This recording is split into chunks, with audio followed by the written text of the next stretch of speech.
graduated from Rowan University in the spring of 2022 with a sports communication and media degree. I got to actually call minor league baseball and G League basketball games while I was in school. And then I graduated, and as soon as I graduated, I went to NFL Films in Mount Laurel, New Jersey. And as much as I loved that experience, I missed putting on the headsets. I decided, you know what, talk is cheap. I have a laptop that's in my house, and so 21 months later, here we are, still on YouTube, calling games and building an incredible loving community on here with the people that I call my Philly freaks with a capital P and a capital H. We go live for every single Phillies, Sixers, and Eagles game, and we do it like old school radio play-by-play style. I'm Jason Joseph, and this is Play-by-Play with JJ. I showed a swung on barrel out to right field. Bye-bye baseball. That baby is long gone.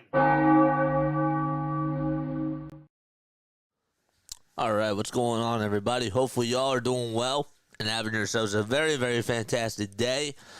Oh, we got another Sixers game tonight, guys. We do. We got another Sixers game tonight. And my question to you is, how much longer do you think that this losing streak goes on for? Because I am looking at the schedule. Okay, so we have a lot of back-to-backs coming on up. We do. We play the Bulls tomorrow. So this is our first set of back-to-backs. Then on Tuesday and Wednesday, we have a set of back-to-backs as well. We have Lakers and Sixers. They play the Lakers on Tuesday, and then they play the Kings on Wednesday. And then there's not a back-to-back next weekend, but they play the Nuggets Friday and the Celtics on Sunday, the February 2nd. So they play the Cavs, the Bulls, the Lakers, the Kings, the Nuggets, the Celtics, the Mavs, the Heat, and then it gets a little bit easier. But that's like 8 games in a row of teams that are over 500 or that are very competitive teams. And I'll be honest with you, I see this thing going on for another 5 to 6 games. I really do. I'm not trying to be a Debbie Downer or anything, but I'm just really curious to just get your thoughts and just hear how much longer you think that this losing streak is going to go on for, because I do think it's going to be going on for quite a little bit of time before we see this team win once again. So I obviously hate being in the spot. Obviously, it's very uncomfortable being in this sort of predicament. We never anticipated it to be like the process years. If you were to ask us coming into the season, we did not expect that. We were promised another deep playoff run, and it's just not worked out that way. It has not worked out that way, and we can point fingers. We can point to Nick Nurse. We can point to the roster construction. We can point to the front office. There's so many areas that we can point to, but at the end of the day, this team is just playing under 500 basketball, to put it nicely, and they have not been able to get their ass together, and they're not even playing competitive ball. That's the thing. Like, they're not even competing in these games. They lost 144 to 109 to the Mavericks. They were out of it from the jump. They were out of it from the get-go against the Bucks. They lost 123 to 109. They were out of it from the get-go against the Indiana Pacers, 115 to 102. I mean, like, even these scores at the end don't fully dictate, besides maybe Tuesday's game, how out of it they were. The Pacers, the Bucks, and all these other teams, they're pulling their starters with like 7 minutes to go in the fourth quarter. That's where we are. That's where we are. And it pains me. It totally pains me to see this team going through this type of process.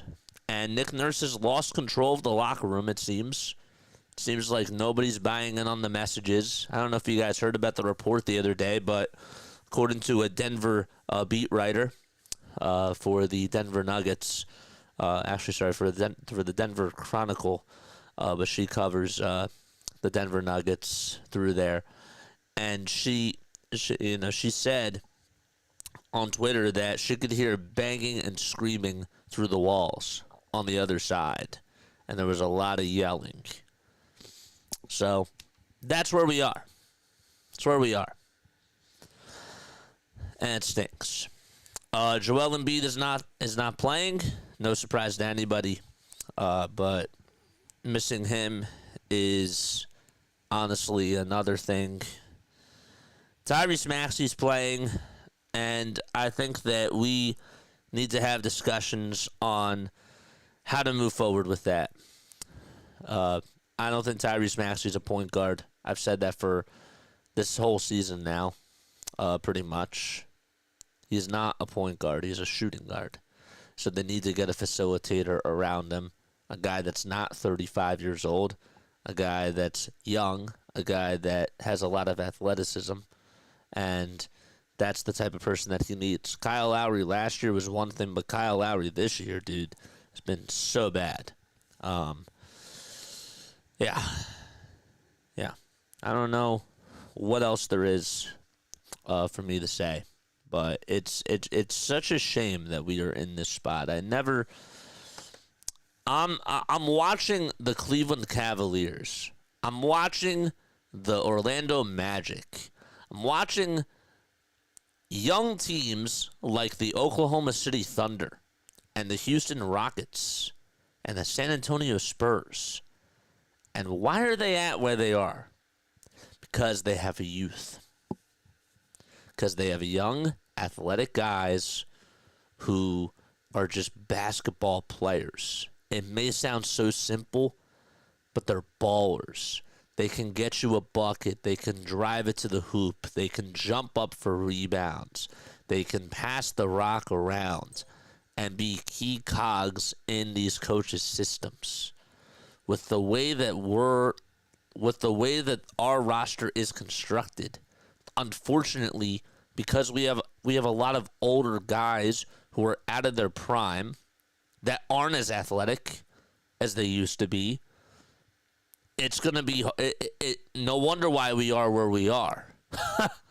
Reggie Jackson, 35 years old. Kyle Lowry, 35. I mean, I can go on and on and on. Now, Tyrese Maxey, of course, and it sucks losing Jared McCain. Losing Jared McCain was a blow, but it stings. It really does. And we're also in this hole because Joel Embiid has not been able to stay healthy either. So it's a combination of things that has really led us to this point. And I want to just, first of all, shout out each and every one of you, because I know that when a team isn't doing so well, obviously the ratings are going to go down, because that's just the nature of how things go. So I've been seeing that it's been going down throughout, not just our channel, but throughout other people's channels on YouTube as well. But I do want to give you guys a thank you for always coming on here. We're still going to be rocking with the content. It doesn't matter, even if they lose the rest of these games. I'm committed to doing it. And, hopefully we can try to get something good out of this. But it's nonetheless frustrating. And I understand why people have lost hope in this team. And I have empathy for that. So, no Kyle Lowry, no Caleb Martin, no Joel Embiid, no KJ Martin, no Jared McCain, and no Andre Drummond in tonight's game for the Sixers. Lowry's out with a hip issue along with Caleb Martin. Embiid's dealing with a foot injury and a knee injury. And Andre Drummond has a toe injury as well. So, yeah, we are dealing with all of that. Starting lineups for tonight's game for the Cavs, it'll be Donovan Mitchell, Darius Garland, Max Strus, Dean Wade, and Jared Allen. And for the Philadelphia 76ers, you got Tyrese Maxey, Eric Gordon, Kelly Oubre Jr., guerschon Yabusele, and Paul George. And that is your starting five for today. By the way, bro, I'm not happy with the way that Paul George has been playing. I understand that we signed him as a third option, but my man just has not been able to step up at all whatsoever. Sixers are allowing 48 they're allowing teams to shoot 48% from the field and 37% from three, which is, when you look at the 48%, that's second worst. That's second worst in the NBA. That's where we're at now. The stats are even backing that stuff out. So, I know. What's up, guys? Sixers have 7 straight losses. Cavs have lost 7 all year. Talk about perspective. What else is there to say? Really. So, Yabusele will be tipping things off along with Jarrett Allen. And Allen wins the tip-off. The Cavs are in their dark black and yellow uniforms. They got light yellow letters on the front and the back, along with the numbers as well. Allen tries to go downhill with a layup, and the Sixers come away with a rebound. Sixers, meanwhile, as they maneuver from left to right, have the red, white, and blue uniforms. They have the white stars going down each side of the jersey, and the white letters and numbers on both the front and the back. Yabusele with a catch-and-shoot 3. Somebody extend this man. He's been really one of the only Sixers players that's been competing night in and night out and giving it his all. It's already 3-0 Philadelphia, and the ball is almost turned over, and it was almost caused by Yabusele, but how about Guerschon Yabusele, man? Just a very good corner three-point shooter for the Sixers, who's just been, honestly, I think it's safe to say he's been their best player or most consistent player this year, for sure. So we have a jump ball over at the Cavs foul line, and it's 3-0 Sixers. And Yabusele loses the tip-off. Strus is over on the far right side. He gives it up to Mitchell for 3, and Donovan Mitchell ties the game as he swishes it from outer space. So it's 3-3 so far. 1-3 by Yabusele for the Sixers, and the other one by Donovan Mitchell, who's having another fantastic season for the Cavs. Has been one of the best scorers in the NBA. Maxey wide open for 3, but they're not going to count it. They're going to call offensive foul on Paul George as he had the ball for a quick second and then drew some contact, but he fell to the floor, and they say that his feet were set.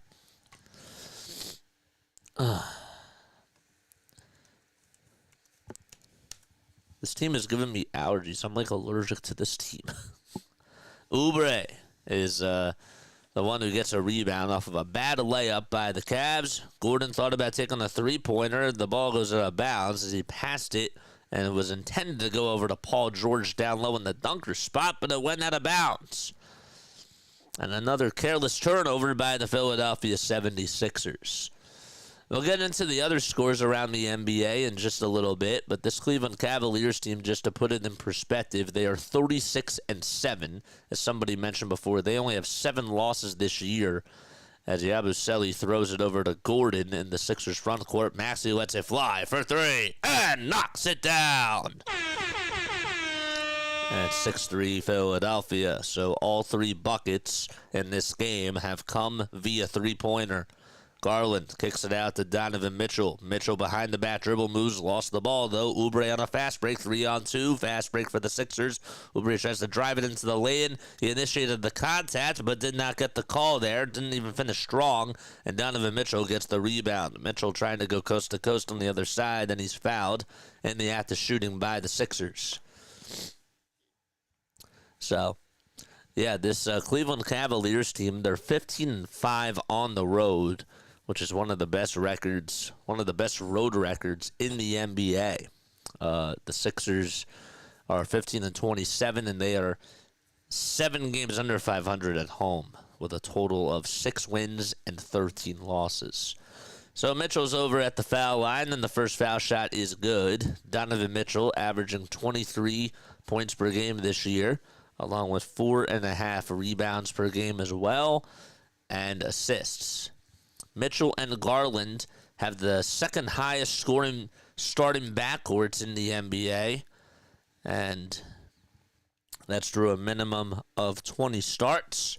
Norman Powell and James Harden are first in that category. Mitchell does make the second foul shot, and it's now a 6-5 game. George throws it away. Darius Garland gets a steal. Ball gets blocked, though, by Paul George as Garland tried to go up with a layup, and they're actually going to call goaltending and say that George, his block was a little bit too late as it hit the backboard first. I don't know about that one. So they officially do rule it as a goaltending. They said that it slightly hit the backboard. George gets it at the top of the key for the Sixers as they maneuver from left to right. Maxey gets it over on the near corner. He's blitzed. He has to go up with a step-back jumper. It looked uncomfortable, but he still made it anyways, and the Sixers able to leapfrog the Cavs. Tyrese Maxey with 5 points. 3 turnovers by Philadelphia, 1 by the Cavs. Mitchell, being a facilitator, gives it up to Dean Wade down low on the block. Wade back to Strus. Here's Jared Allen, the former Brooklyn Net, as he goes up with a turnaround baby hook. And that's no good.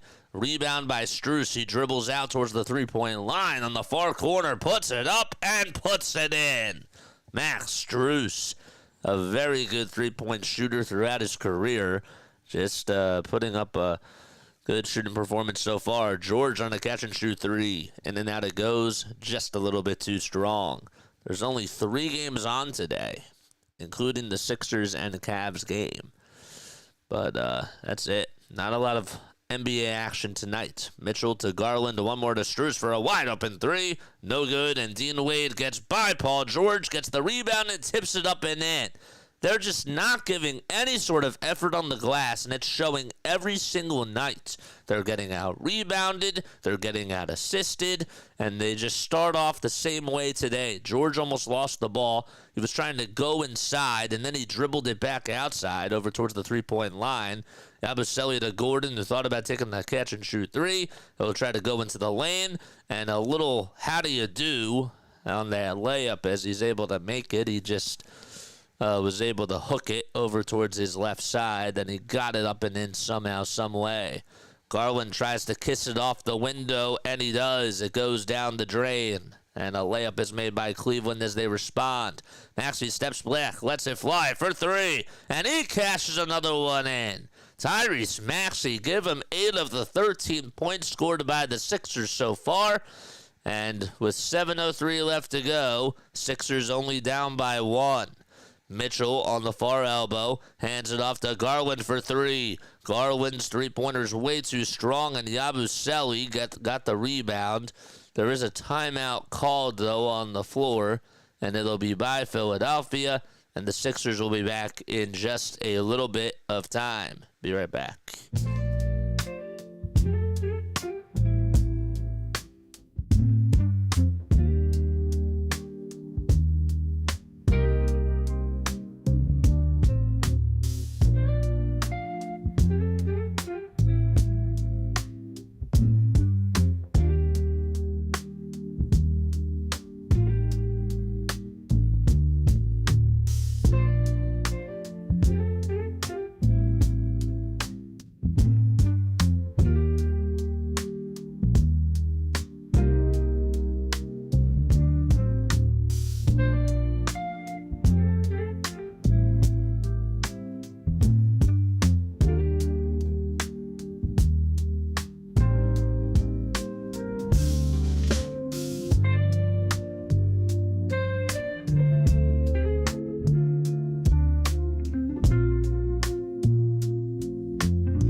going on, everybody? Hopefully y'all are doing well and having yourselves a very, very fantastic day. The name is Jason Joseph. This is Play-by-Play with JJ.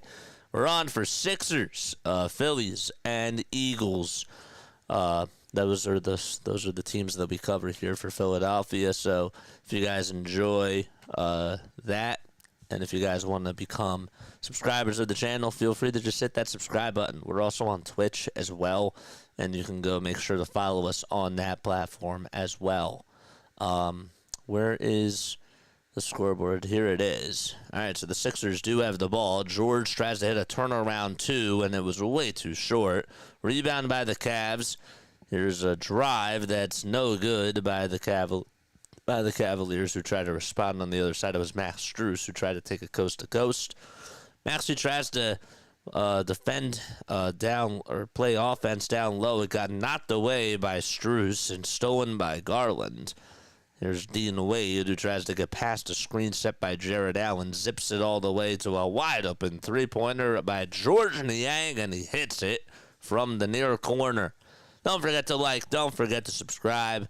That's now the fourth turnover by the Sixers. As Maxey zigzags all the way into the lane, he's looking for some help. He gets a handoff over to Paul George.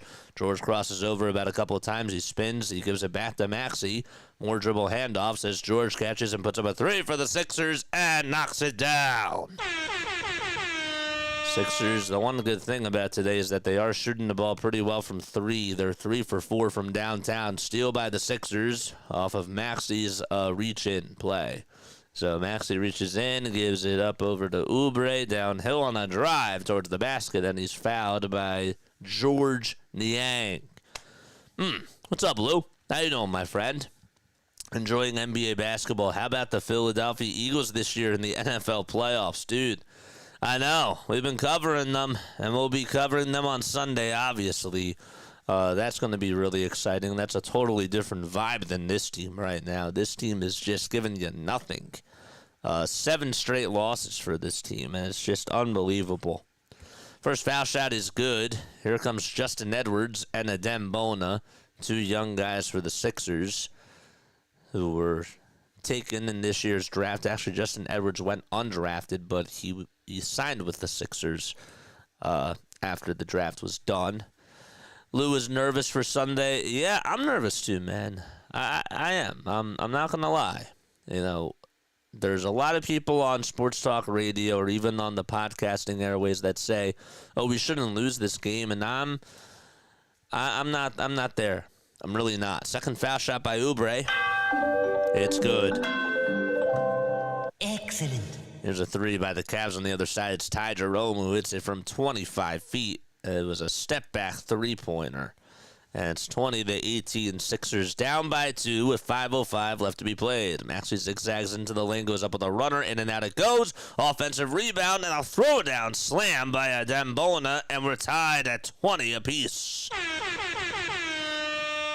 Adem Bona being the rim protector for the Philadelphia 76ers. Nice to see him out there for the first time today. Would like to try to see them start him a little bit more. He's deserved that. George Niang got a dump-off pass over to him. Losing the ball, though, was Jared Allen on the dribble handoff. Maxey comes away with a steal. Maxey to George. Catch and shoot three. Paul George almost had it. Kelly Oubre Jr. had the rebound, and he gets called for a travel. Was not watching his footing. He did. He took way too many steps underneath the basket. Can't do that. It was like he was traveling the world and back. That's how many steps he did take. All right, so it's 20-20, and there's 4 minutes and 38 seconds left to go. Paul George, 3 points, 1 for 4 from the field today, and 1 for 3 from downtown. Maxey has 8 points in this first quarter. He's 3 for 4 shooting-wise and has made 2 threes. Garland will be guarded by Justin Edwards, and Edwards couldn't keep him out in front of him, and Garland got right on by him and made an easy layup. So the Sixers back down by 2 with 4:15 left to play in the opening quarter. George is on the right side, gives it up over to Oubre, who tries to drive it in towards the left side, goes down the lane, puts it up and in, and will go to the line for the old-fashioned three-point play. He got fouled by Darius Garland. and he'll try to untie the knot. Let that little play there by Oubre. It's nice for him to respond after that travel that he had, and that was the 5th turnover by the Sixers. So the foul shot is coming on up. 4 points for Oubre, 3 rebounds in this game for him as well. Also forgot to mention that we have a couple of substitutions for the Cavs. Sam Merrill steps in, and Donovan Mitchell comes back for Darius Garland. And the foul shot by Oubre. Good as gold. Excellent. Sixers lead it by 1 with 4 minutes remaining in the opening quarter. Allen hands it off to Donovan Mitchell over at the Wells Fargo Center sign. Mitchell for 3, way too short. And the rebound goes into the hands of Jared Allen. Adembon tried to leap up for it, and the volleyball tipped it into the hands of Allen. And there's another 3-point shot that's up, and a foul called on the Sixers. It'll be on Oubre. It is in the act of shooting, and we're going to have not 1, not 2, but 3 foul shots coming up for, I believe, Sam Merrill, if I'm not mistaken. It was, he fouled him right on the closeout hit. Did he hit the shooting end? No. Just couldn't close out properly. And this will be an official review because they just want to confirm if it's a foul or not. And if it is a foul, was Merrill's foot, or whoever was fouled, was it beyond the arc? Is the question. And it is Sam Merrill.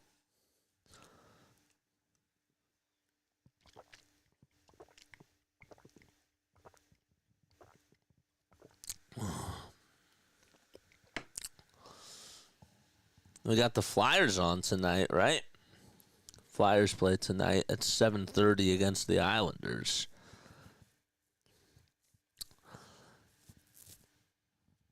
Flyers, they're 22-21-6. The Islanders, well, they're 19-20-7. So obviously the Flyers aren't at home because the Sixers are. So they're playing at the UBS Arena in Elmont, New York.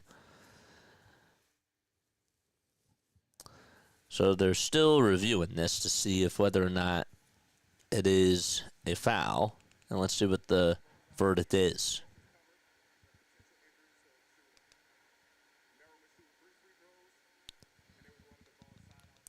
So they're going to call a flagrant foul 1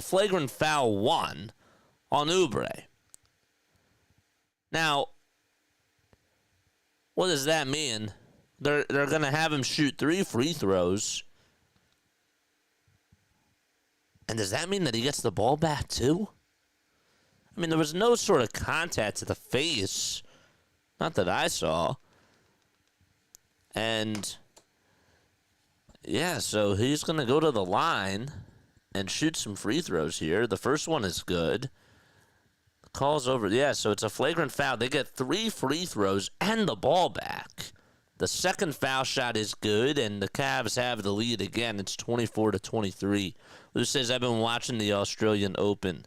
Flyers lost 6-1 last night against the Rangers. Hopefully they have a better showing today. And the third free throw by Merrill, that one is good too. Illy, what's going on, Illy? How you doing? What's going on? Shout out to you for coming on here. How am I doing? I'm doing all right. This basketball team's not making me feel good. Sam Merrill hits a 3 off of a wide-open pass from Tristan Thompson. And Sam Merrill on that offensive possession just got 6 points for them. He was fouled. He had... there was a flagrant 1, and he made all 3 free throws. The Cavs got the ball back, and Sam Merrill hit a wide-open 3. Here's Maxey on the other end for the Sixers. He steps back and puts up a 2-point shot. No. Edwards got the rebound, though. Went up with the putback on the first time. No good. And he's fouled on the second try. It's 28-23. The Cavs did beat the 76ers 2 times before this game. The first time that these two teams met this year, they played in Philly, and that was on November 13th. The Sixers lost 114-106. And the last time that they played was on December 21st. That was in Cleveland.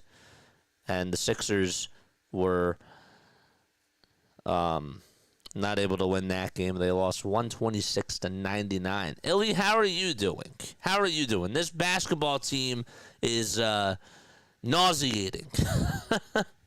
They are. They are absolutely nauseating. First foul shot by Edwards is good. The second foul shot by Justin Edwards, he can't knock it down. It goes in and out. And Tristan Thompson gets a defensive rebound. Merrill for another three, and he got it. Are you serious? Are you serious, man? Sam Merrill has scored 9 straight points for the Cleveland Cavaliers. Unbelievable. 31-24, and it's now a 7-point deficit for the Sixers. Oubre can't make the layup. Maxey got the rebound. He'll reset it over at the top of the key as he's guarded by Mitchell. He'll hand it off to Edwards for 3. Justin Edwards cashes in from the far wing. Yet they're still shooting the ball at a very high clip.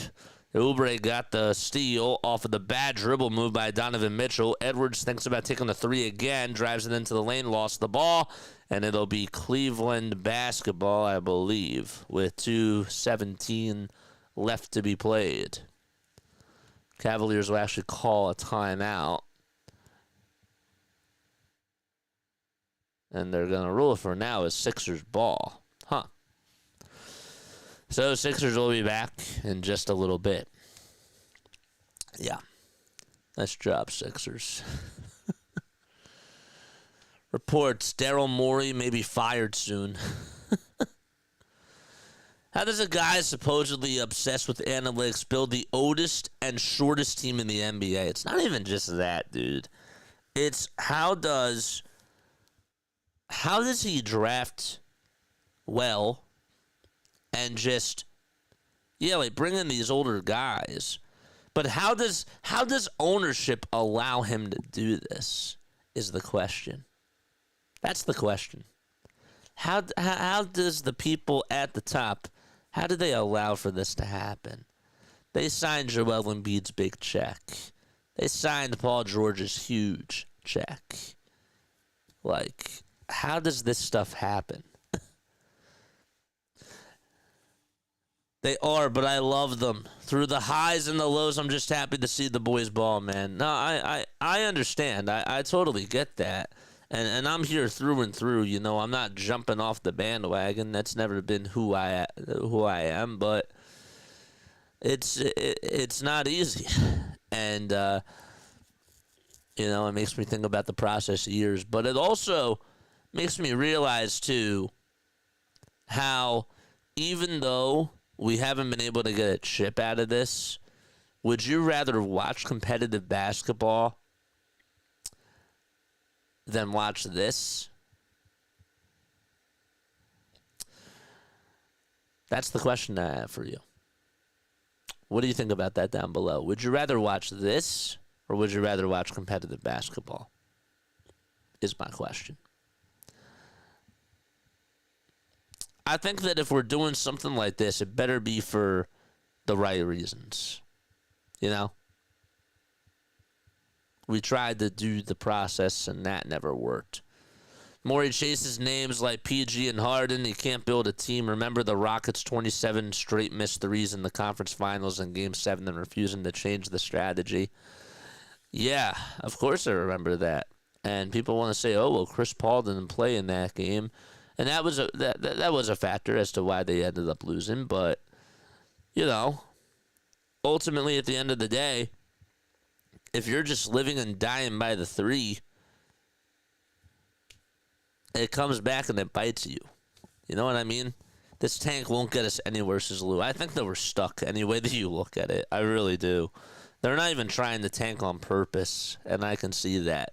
Sixers have the inbound. Maxey gets it over in between the circles. He's over on the right side, steps into a three-pointer, and Tyrese Maxey heating up like a microwave scorer.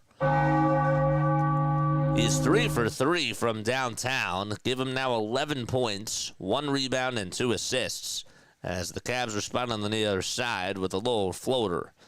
and that's good by George Niang. I'd be lying if I said I don't like an underdog story, but I'd love to see one game with a fully healthy roster. I get it. I just don't think we're going to get it. Gordon on a catch-and-shoot three. Money in the bag for Eric Gordon as we are tied 33-33. So the Cavs shooting 60% from three. The Sixers shooting 78% from three. Niang thinks about taking a three again, and that time he's human. A Dembo and a Gab grabs the miss. What's up, Philly halftime? How you doing, my friend?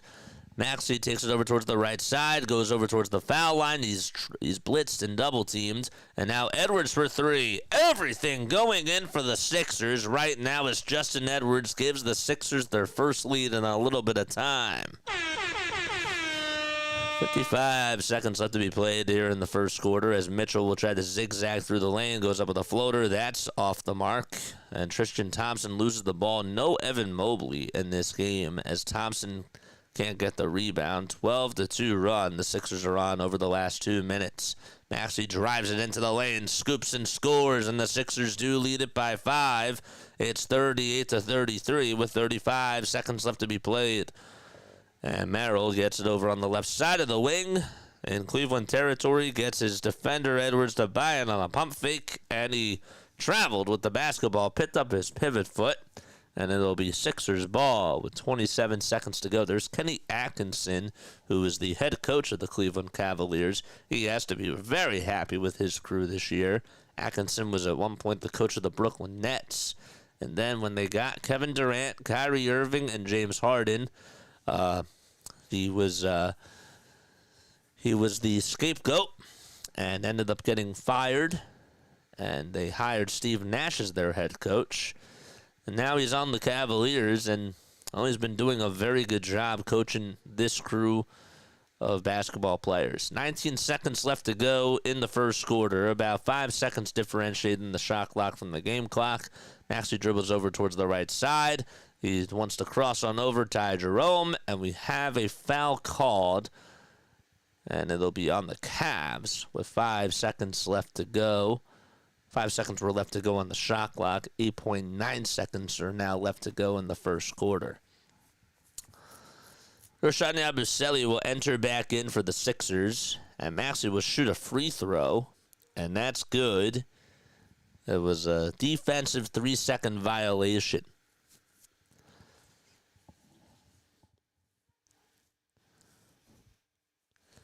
$39 points for the Sixers and 33 for the Cavs.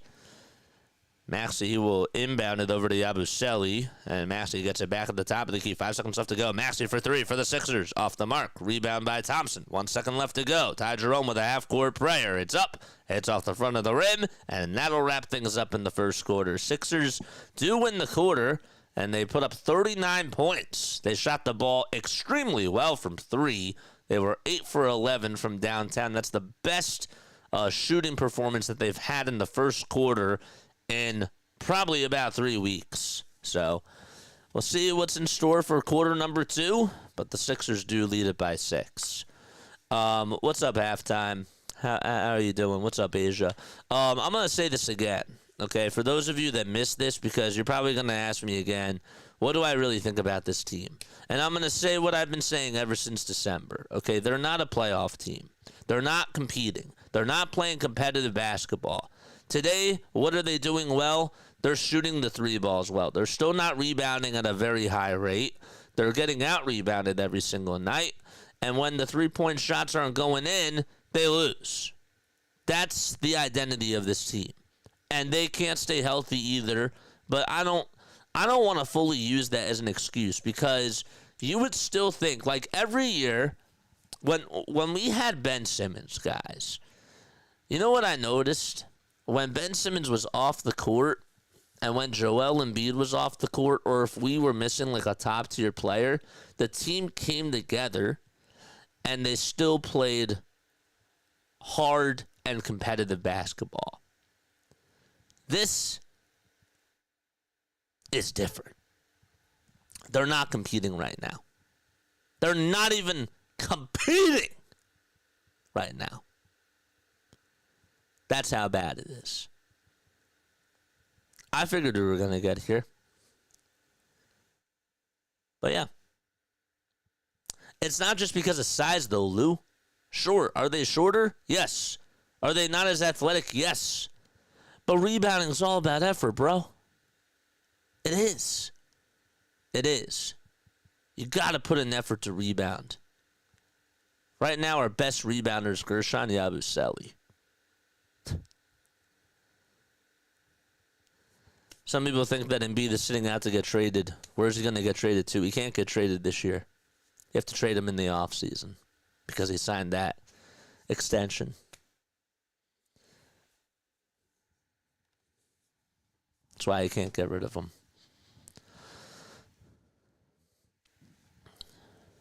At least Tyrese Maxey's shooting the ball well today. He is. But this isn't a recipe for winning. Would I be happy if they beat the Cavs today? Sure, but you got to build off of this. And so far, I'm seeing sort of the same thing.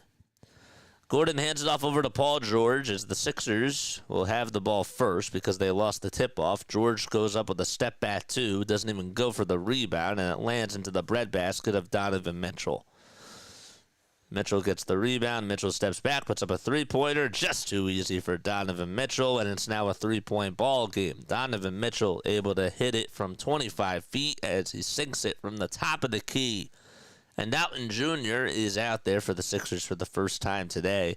I saw that Nick Nurse a couple of games ago was getting all in his face and was very animated at him over a defensive miscommunication. So I thought it was, we talked about the yelling and the screaming behind the walls to the Denver media, according to the Denver media. Sixers will inbound it again as Dalton gets it, bounces it over to Paul George on the far corner in the dunker spot. Got the ball knocked loose by Jerome and stolen by Sam Merrill. Merrill to Mitchell at the top of the perimeter. He's being double-teamed by Edwards and George, and now just single-handedly defensively drawn from Justin Edwards. Here's a catch-and-shoot three that's up, and we have a tie game. As Ty Jerome is able to hit it from the top of the key. Everything is going in for both teams. Sixers and Cavs are 16 for 24 combined when it comes to shooting the three today. 5 seconds left on the shot clock. Yabusele catches and puts up a three, and he hits that one from the top of the key. Guerschon Yabusele able to give the Sixers a 3-point lead. It's been a 3-point shooting fest between the both of these teams, and we have a charge called on the Cavs as Thompson turns it over on the other side. They're all frustrated because none of them signed up for this. They all thought that they would have Embiid and be in different roles, so I get it. No, I understand that too, but you got to compete. You have to compete, though. You have to play competitive ball. And you would think that just because Joel Embiid is not there, that they would want to fight for him, right? They would want to play very good basketball for him, and they're just not doing that. George hands it off over to Dalton Jr., who's at the top of the key again. George gets it back. More dribble handoffs by Yabusele and George. George bounces it over to Guerschon. Guerschon back to George for a catch-and-shoot three, and Paul George could not knock it down. Almost did so. Rebound goes to Jared Tyson, and he is able to get Jalen Tyson, that is the 22-year-old from California College. And Donovan Mitchell puts up a three-pointer, and we were tied again, 42-42. So the Sixers and the Cavs have each made 9 threes today. Gordon to Edwards for three. Justin Edwards is human, and he can't hit it from the far corner. Rebounded again by Cleveland. This Cavaliers team doing a good job on the glass. Mitchell for three. And George says, I've had enough. Donovan Mitchell, sit down, he says. George to Yabusele. Yabusele lost the ball. It was knocked loose by Garland as he gets the steal. Mitchell is going to spin out of a steal from Eric Gordon, and he gives it up to Ty Jerome for three, and Jerome can't hit it. We do have a foul called, though, on the Sixers. And I think it's going to just be called a foul on the floor. We got 20 concurrent viewers on here. I want to thank each and every one of you for stopping by. Again, I know that a lot of us did not sign up for this. But, again, I appreciate you guys.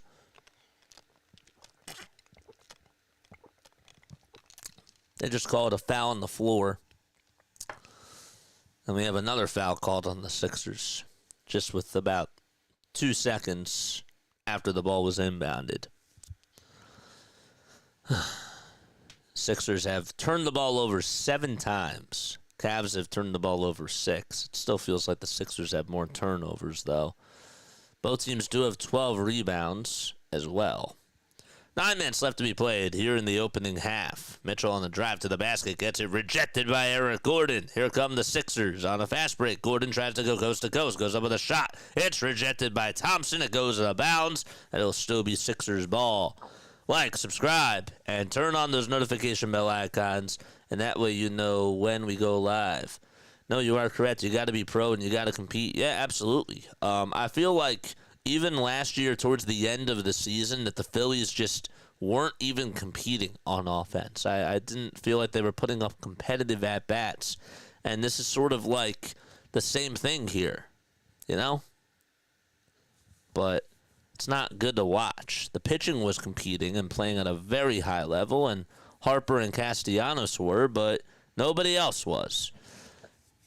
Here's George on a little lob pass inside to guerschon Yabusele. He's double-teamed. They'll try to throw it, and it goes into Eric Gordon's hands. Gordon's floater's way too strong. He had to force it over from the foul line, and the rebound goes into the hands of Jared Allen. Allen today, 4 rebounds, no points. What a line that is so far in the first half.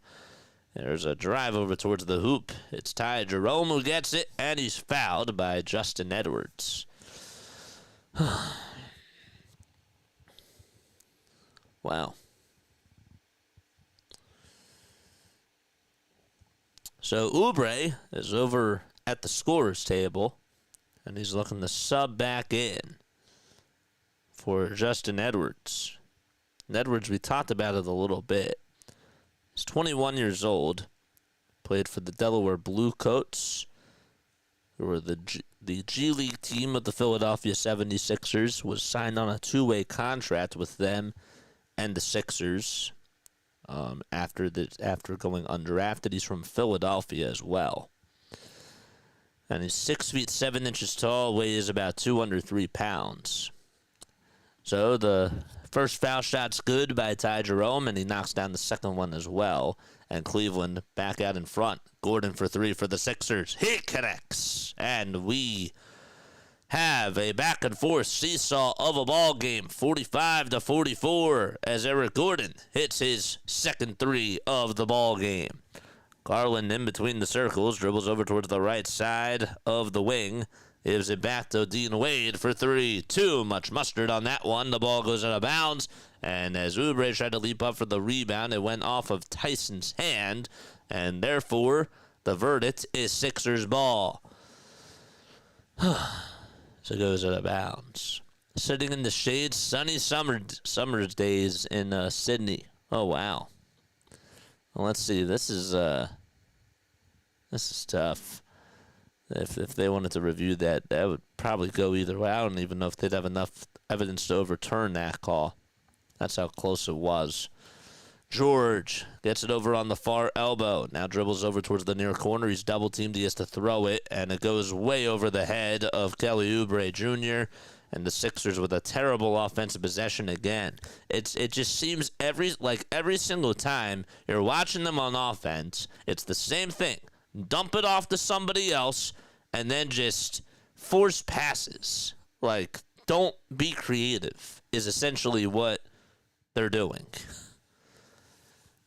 So the Sixers have to play defense as Garland misses a layup. Sixers get the rebound, and we have a timeout called by Nick Nurse. And Philadelphia with 7:16 left to go in the second quarter. It's literally like I'm watching, it's like Groundhog's Day all over again. It really is. I feel like I'm watching the same exact thing They're not creatively spacing the floor. They're a lot of their offensive plays, they're in tight, congested, little to breathe areas where guys are just right next to them. They're not moving away from the ball. There's no on-ball screens. There's no pin downs down low. Like, they're not doing anything. And I'm not like, at this point, I don't even know if it's a Nick Nurse problem. I think it's gotten to the point now where the players are just not even listening anymore. Seriously. We've heard so many reports from reporters within this team that they're just going out there and they're just jogging up and down the court. The message is not heard, and they're forcing a lot of plays, and nobody can get on the same page. You see a lot of times like where Maxey is passing the ball, and Tyrese Maxey is not even a point guard, and I've said this so many times, but Maxey, will maybe try to make a play over to Paul George, and George will look at him and he'll be like, dude, that you weren't supposed to make that pass or whatever it is. And there's just so many miscommunication breakdowns, and the message is just not heard, and no wonder why we're in the spot is all I'm trying to say. So the Cavs are taking it easy on us, it sounds like. I don't know if they're taking it easy on us because they're making threes at a very high rate, and so are we. Maybe defensively, are they not doing as good of a job on defense? I actually think that we're hitting some contested threes, and the balls are just going in today for us. I don't know how much longer it's going to last because I know that this Cleveland Cavaliers team is a much better three-point shooting team than we are, even though they don't shoot at this high of a rate either. But how much longer can you expect them to just put up threes at this high of a level? And again, I don't like to sound like a Debbie Downer. That's just not really who I am, but we got to be realistic. There's Reggie Jackson over on the sidelines for the Philadelphia 76ers, averaging just about 4.8 points per game this year. Started off his career with the Oklahoma City Thunder back in 2010. And the Sixers will get it back on offense. They actually started back in 2011. Here's George on a flush as he throws it down. Nice little play by Kelly Oubre Jr., and the Sixers actually drew up a nice play out of a timeout. When does that happen this year? Garland will try to drive it over towards the lane. It's rejected by Doughton Jr. Here come the Sixers as George is on the fast break, tries to go up with a shot, and we have a goaltending called on Cleveland. And that makes it 49-44. Tyson just jumped up in the air, and as soon as the ball was about ready to hit the backboard, and it was at a very high upwards angle way over the net, he just tried to swat it away. We normally play worse in the third. We normally start off the game bad, though, too. And we didn't start off the game bad today. Garland kicks it out over to Dean Wade. He'll get it back, though. Darius Garland from Dallas, Texas, able to drive it towards the lane. Underhanded scoop is good as he finishes on the left side of the baseline. It's a 3-point lead for the Sixers. We're about halfway done this second quarter. This quarter seems like it's been going on forever. And we have another whistle called as the ball goes out of bounds. It was last touched, though, by the Cavs.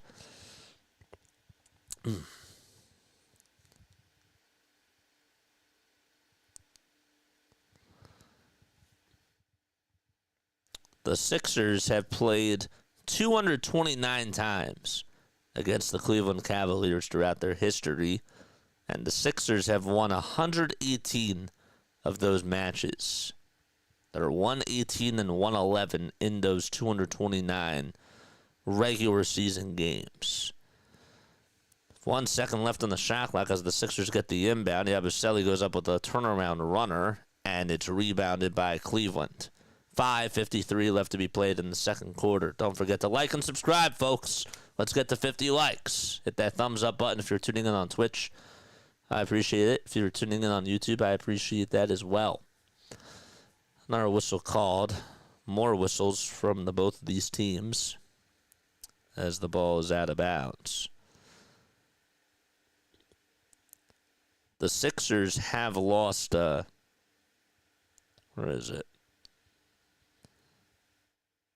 Sixers have lost, I think, 8 out of their last 10 games against the Cavs. Just want to make sure that I got that correct. We have a runner that's up and in by Jared Allen. So Jared Allen able to make it a 1-point game once again. Oubre gets it for the Sixers. He's at the foul line. He'll step back and he'll try to hit a jumper, and that one won't fall. Jared Allen comes away with another rebound. He's been a rebounding machine throughout his whole entire career, and give him now 5 rebounds in just 2 quarters so far. Garland with a floater on the other side. No good. Allen lost it. It goes out of bounds. It's last touched by him, and the Sixers will have it as it was last touched off of the left. I think it was his left pointer finger that just got a little piece of it. Sixers have George, Yabusele, Maxey, Gordon, and Oubre Jr. out there for them. Maxey hasn't scored since the first quarter, and another dribble handoff that goes over to Darius Garland. Tyrese Maxey gets called for a foul, and it looked like he was just up and down. Can't believe that he gets called for a foul like that. But as Nick Nurse looks up, he's like, yep, I don't even know if that's even a foul or not. Actually, he's like, where's the foul? I didn't see it either, to be honest with you. Let's see again. Was there a little bit of contact? Marginal. Marginal. First free throw by Darius Garland is good, and we're locked in 49-49. Darius Garland went to Vanderbilt College. He's 24 years old, same age as Tyrese Maxey. They grew up. They actually played with against each other in middle school.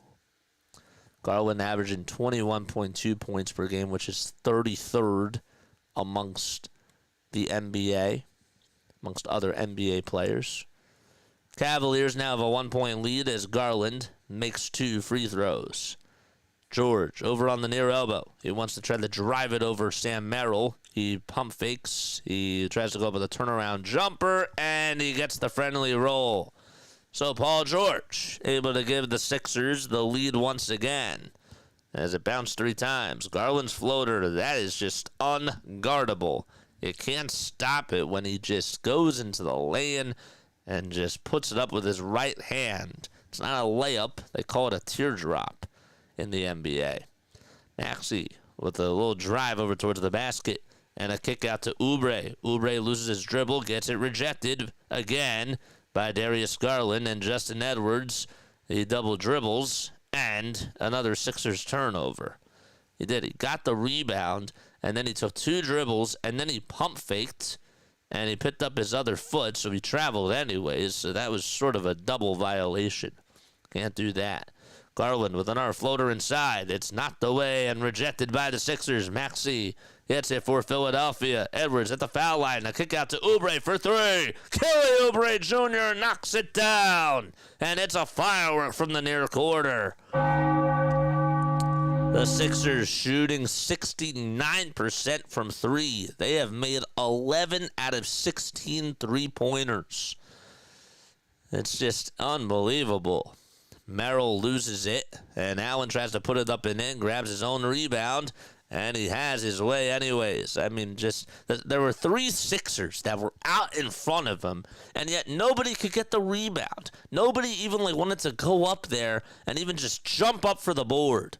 Bona on a drive to the basket, and he's fouled. It really just is just so comical that they have a lot of bodies down there, and everybody's watching the ball like it's an ESPN highlight when they're, when the Cavs are going up with a shot or something, and they're just not jumping. They're not putting in any sort of effort on the rebounds.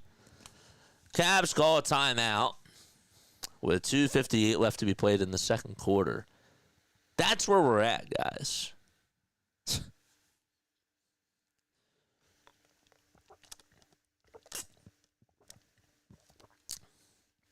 How much longer does this losing streak go on? How much longer does this go on? Because I don't think it ends today. That's my question. We have two other NBA games going on right now. The Portland Trail Blazers and the Charlotte Hornets are tied 50-50 with 58 seconds left in the second quarter. And the Memphis Grizzlies, who are 29-15, are hosting the Pelicans, who are 12-32. And they play at 8 o'clock p.m. They're actually going to start at 8:10, because they usually start like 10 minutes after the top of the hour. But yeah, how many more games do you see the Sixers losing?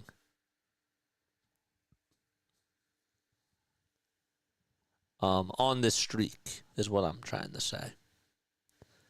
I think that we're going to go on a 13-game losing streak.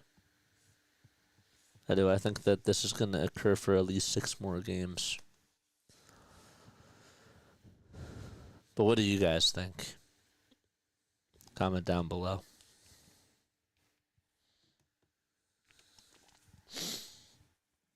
Flyers lead at 1-0. Tyson Forster had a goal. His 13th goal of the season. So shout out to Tyson Forster. And, shout out to them, too, because even though they know that they weren't going to be a playoff team this year, at least they're competing every single night.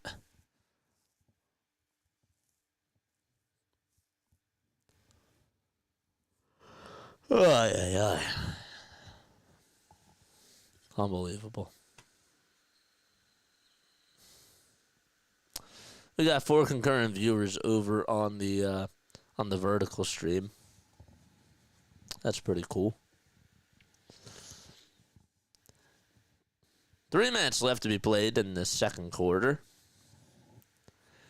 Leading the way for the Cavaliers in scoring is Darius Garland. He has 12 points. Donovan Mitchell has 11. And for the Sixers, they got Tyrese Maxey with 14 points, and all his points came in the first quarter. But he's been very quiet here in the second. Adem Bona is at the line for 2 free throws, and the first one, he makes it. Adem Bona, not necessarily the best foul shooter on the Sixers team. He is 21 years old, though. Went to UCLA College, and he's 6 feet 10 inches tall. He'll be 22 in March. The second foul shot by Adem Bona, and he hits it. So that's the first time, I think, in a couple of months that he actually made 2 free throws at a trip. During a trip. 56-54 with 2:45 left to be played in the second quarter. I put the wrong sound effect. Sorry about that. Mitchell for 3 on the other side. Swish goes the basketball. Donovan Mitchell just continues to do Spider-Man types of things. They call him the Spider. That's his nickname. And, well, the Cavaliers back up by 1. It's 57-56. Sixers and the Cavs riding the pendulum as Maxey is double-teamed again. 2 minutes and 20 seconds left to go. He hands off over to Oubre, who zigzags in between the lanes and goes up with a shot. And he'll go to the line for one more as he made it. That was a tough contested 2 that he was able to kiss off the backboard. And the Sixers will try to get a 2-point lead out of this 3-point opportunity. 58 points for the Sixers, and good concentration by Oubre there. He was able to get Jared Allen to jump, and he leaned right into Allen's jump and got him to buy on a pump fake. Guerschon yabusele will come on in for Adem Bona, and Oubre's foul shot, it's good as gold. Excellent. 2-point lead for the Sixers with 2:15 left to be played in the second quarter. And Mitchell doesn't even pick up the ball just yet. Now he does over at the Sixers logo. Mitchell bounces it over to Jared Allen. Yabusele tries to save it. It goes out of bounds. Good effort, though, by Yabu as he had to dive over towards the scorer's table. But it'll still be Cavaliers ball. Donovan Mitchell is 4 for 6 from 3, and this year he's actually been shooting the ball 39% from downtown, which is a career best for him. Here's a wide open 3 by Dean Wade, and he makes it look so easy. It's 60-59. Sixers have been giving up so many wide open 3s today. Maxey answers back with a 3 of his own as that one goes down the drain. 62 points for the Sixers, and they haven't put up that many points in about a month and a half. In a first half, I should say. Allen ties the game as he parts the Red Sea and lays it up and in. Underhanded scoop with the right hand. Right down Broadway. Doughton Jr. is being heavily guarded by Merrill. He dribbles it and takes it over towards the near elbow. Yabusele with a forced three-pointer. That's way too strong. 1:10 left to be played in the second quarter. Cavaliers ball. Allen with a kick out for a wide-open 3. And acting human that time is Max Strus. He just has 3 points today. It's 62-62 with 55 seconds left to go. Maxey at the top of the perimeter, looking to pass it over to Oubre for a catch-and-shoot three-pointer. That's too strong as well, and Allen grabs his 7th rebound. 62-62 with 45 seconds left to be played. Garland over on the near corner, dribbles over towards the baseline, a kick out to a wide-open 3 by Max Strus, and he makes it over on the far wing. It's 65-62. I actually love tennis, dude. This is sort of like a tennis game. I'm not going to lie. It's just been back and forth. Maxey with a drive towards the near side, and he gets the little layup to fall. 30 seconds left to be played, and about 10 seconds differentiating the shot clock from the game clock. Donovan Mitchell will dribble it out for one more Cleveland possession. And he's being guarded by Oubre. He has his right hand. He's dribbling with his right hand and now crosses over with the left, crosses back over with the right. And an ankle breaker as he puts up a three-pointer over Tyrese Maxey. The ball goes to the bounds, and it'll still be Cleveland ball with 8.9 seconds left to be played in this second quarter. Maxey almost had an ankle breaker that you would have had to look at for a little bit of time because his ankles were broken off of Donovan Mitchell's three-point shot, but he didn't make it, luckily. Yabusele forces the ball to go out of bounds. It's last touch, though, by Guerschon. He was trying to play defense on Jared Allen. The ball was inbounded underneath the baseline. And it was last touched by Guerschon Yabusele. That just took about 0.5 of a second off the game clock. 7.7 seconds left to go. Strus gets the inbound pass. Mitchell on a drive over towards the basket. Lays it up and in. 67-64 with 3.7 seconds left to go. Maxey at half court now. Has to go with a contested three-point shot. It's up and it hits off the front of the rim. And that's going to do it here in the first half. Sixers down by 3. It's 67-64. Cleveland out in front. Be right back.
going on, everybody? In case you are tuning in for the very first time, this is Play-by-Play with JJ. We go live for Sixers basketball, Phillies baseball, and Eagles football.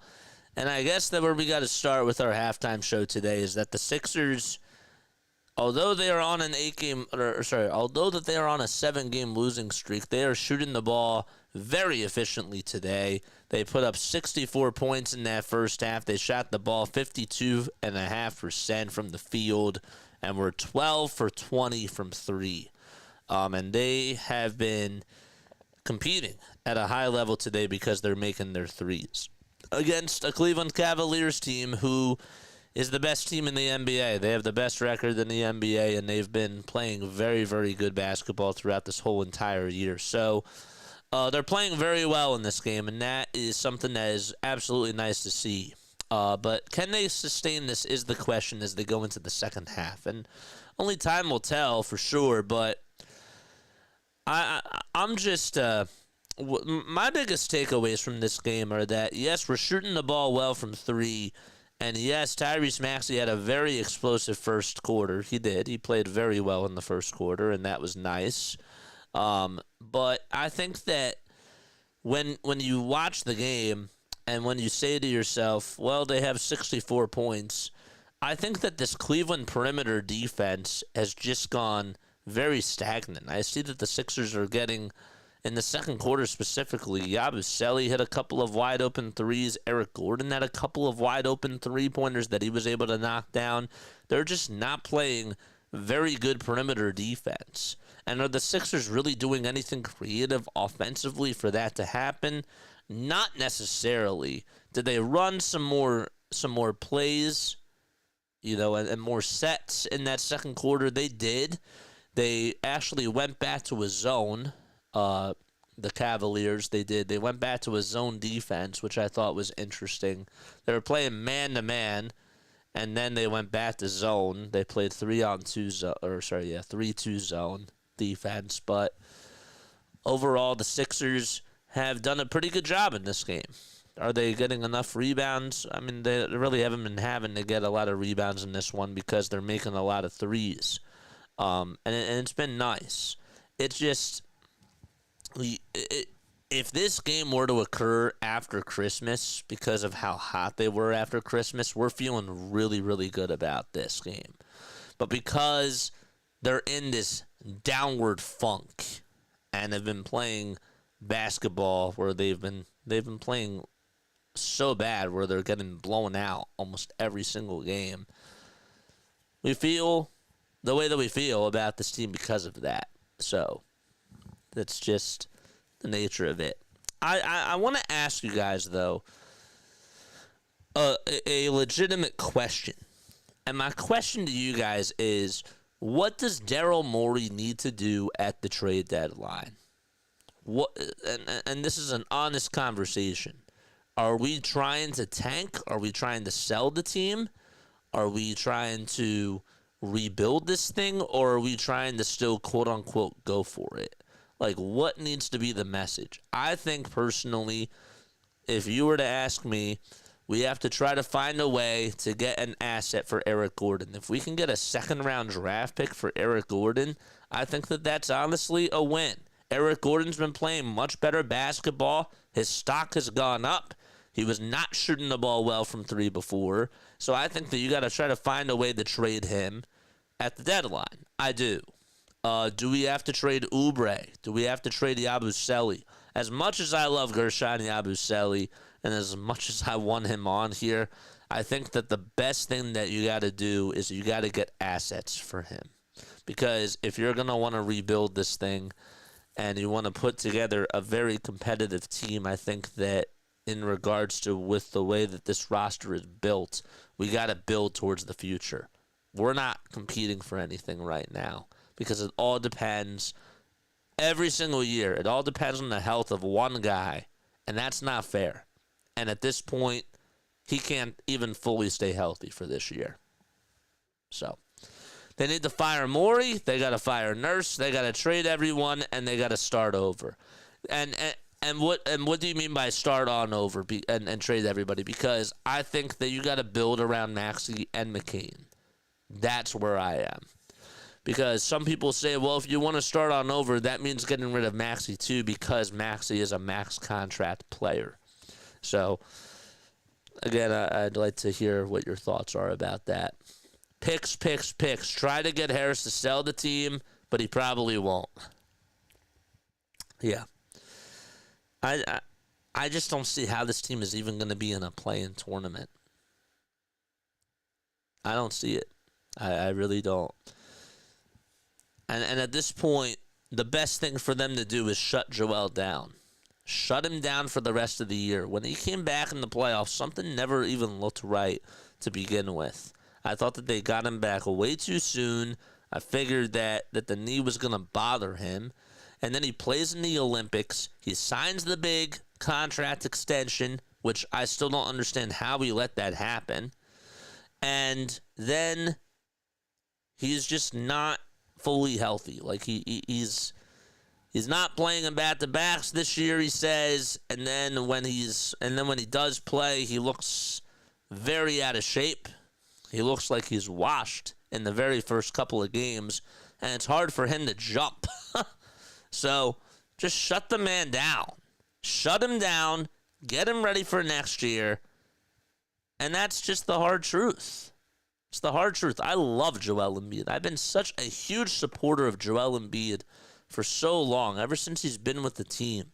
And the story that he has is incredible, right? A guy that comes from Cameroon and wants to start a new life here in America, didn't even pick up a basketball till the age of 13 years old, and somebody spots him out in Africa because they had a camp. You know, they had a camp out there. There was an NBA camp by a guy named Luke Mbah-a-Moute. And he comes over to the States and, goes to Montverde Academy High School, plays really well there, and then has one good year as a Kansas Jayhawk, even though he got hurt at the end of that year. And for him to just make his way to the NBA the way that it has been, like, he is a generational talent. He is. But at this point, what's the purpose of playing him right now? We're not going anywhere. We're not going to be competing for something. And even if the Sixers are competing for a play-in tournament, is that good enough to get out of the second round? Because the goal coming into this year was to get out of the second round and make it to at least the Eastern Conference Finals. That was the goal.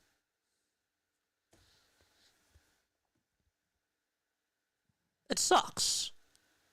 Totally sucks. But Neil says he's turning into Andrew Bynum.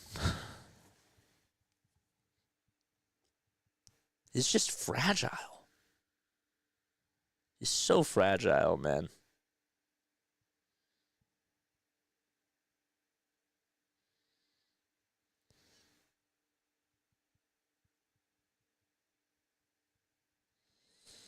There was a report that came out from Bleacher Report yesterday, and this is totally off topic, but according to Bleacher Report, Jason Tatum's trainer, this is actually according to Adam Wells, who writes for Bleacher Report, Jason Tatum's trainer, quote-unquote, begged the 76ers to pair Tatum with Joel Embiid back in the 2017 NBA draft. It's wild. And the Sixers could have had him. They could have had Jason Tatum in that draft.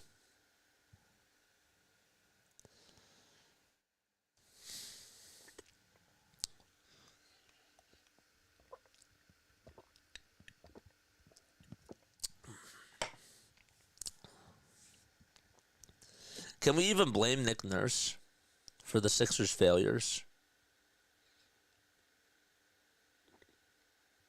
I was so tough on Nick Nurse at the very beginning of the year, and rightfully so.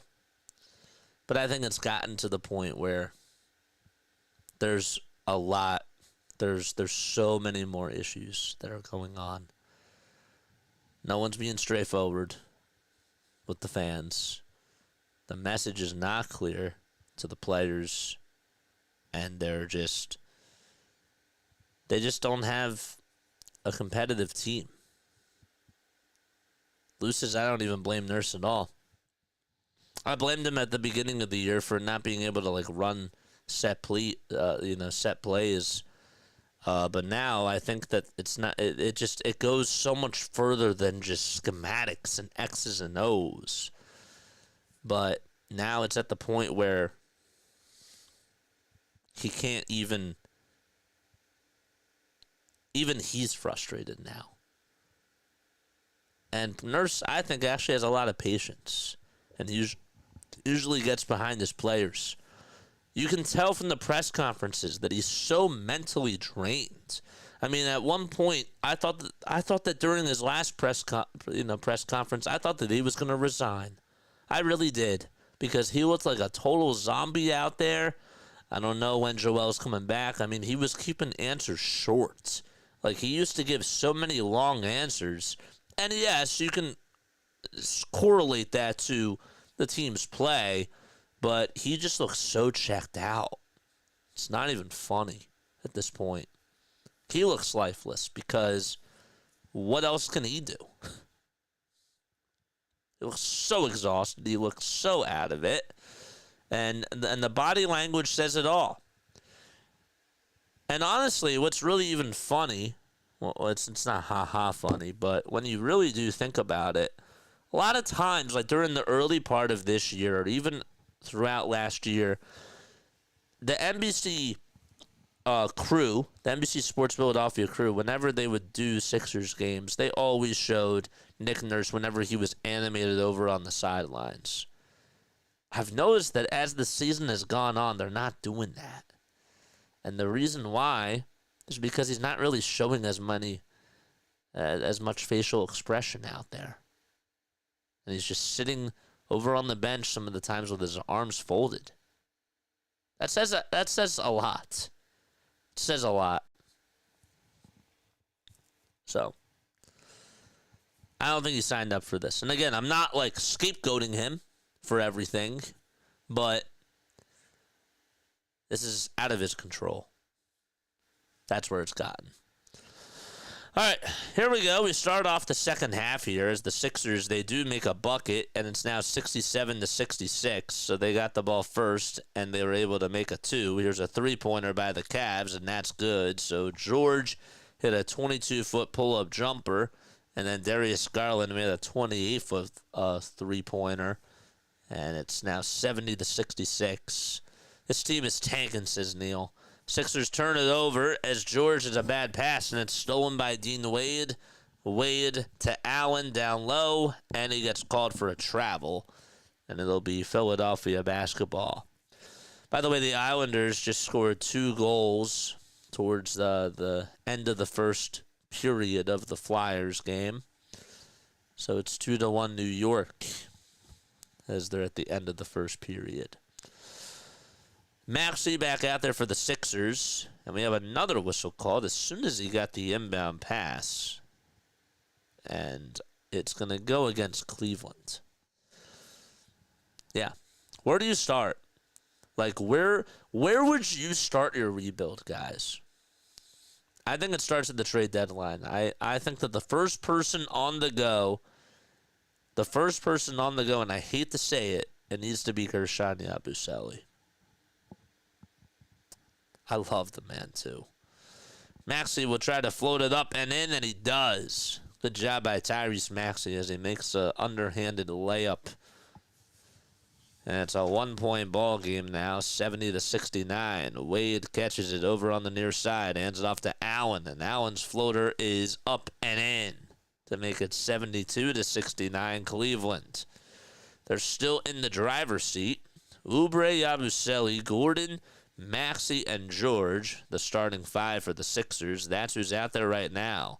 George takes it over towards the baseline, got the ball knocked loose and stripped by Max Strus, stolen by Darius Garland.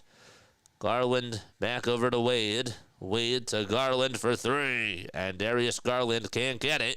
guerschon yabusele hauls the board as he leaped up in the air and made the catch. 19 concurrent viewers on here on the regular YouTube video. Thank you so much, regular YouTube live stream. I appreciate that. Maxey initiates contact. The whistles remain silent, and Darius Garland grabs his miss.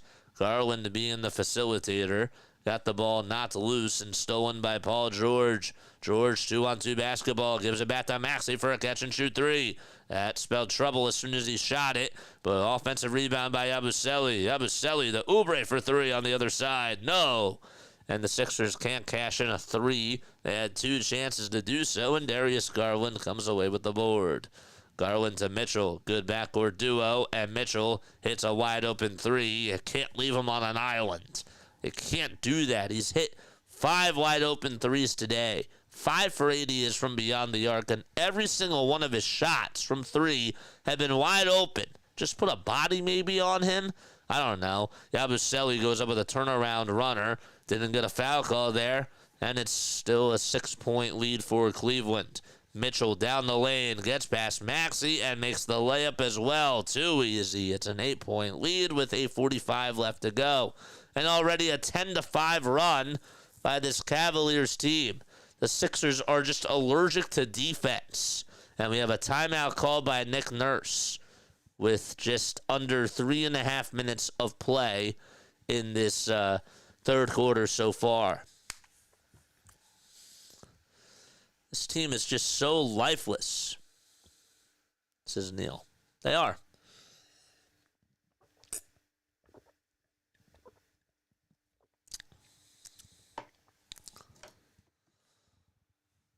It's 8:30 p.m. Eastern Time.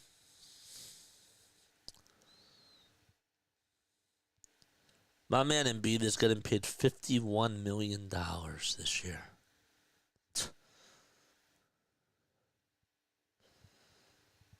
We thought we were done with the Tobias Harris contract.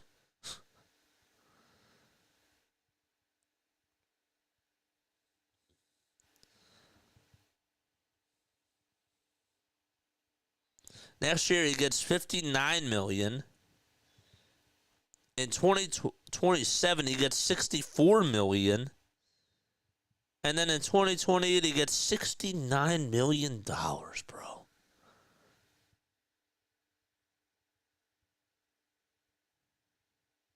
$69 million he gets in 2 years.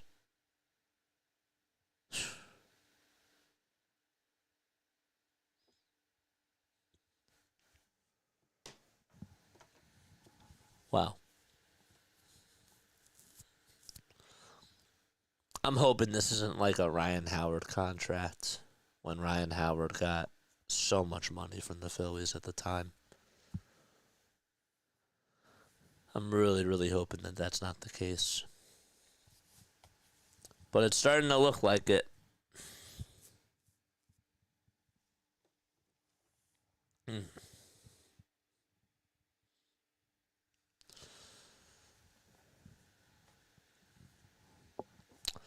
Let's take a look at some of the NHL scores, shall we? The Flyers are down 2-1.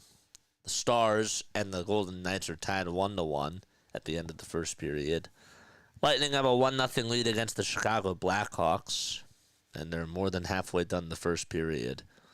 The Utah Hockey Club are in Winnipeg taking on the Jets, and they're scoreless so far in the first, and those are all the scores around the NHL. And then around the NBA, we just have 3 games, including the Sixers. The Sixers are down by 8. It's a 77-69.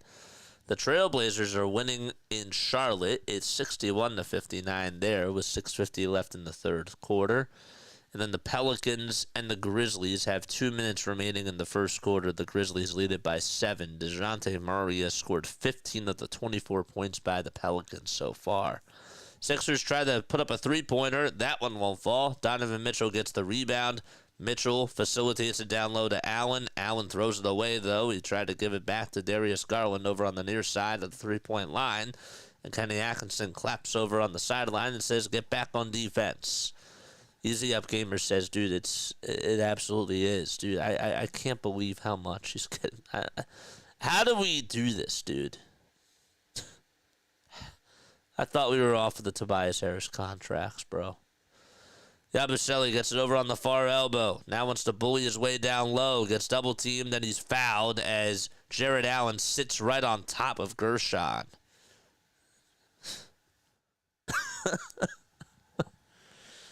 And we have some free throws coming on up.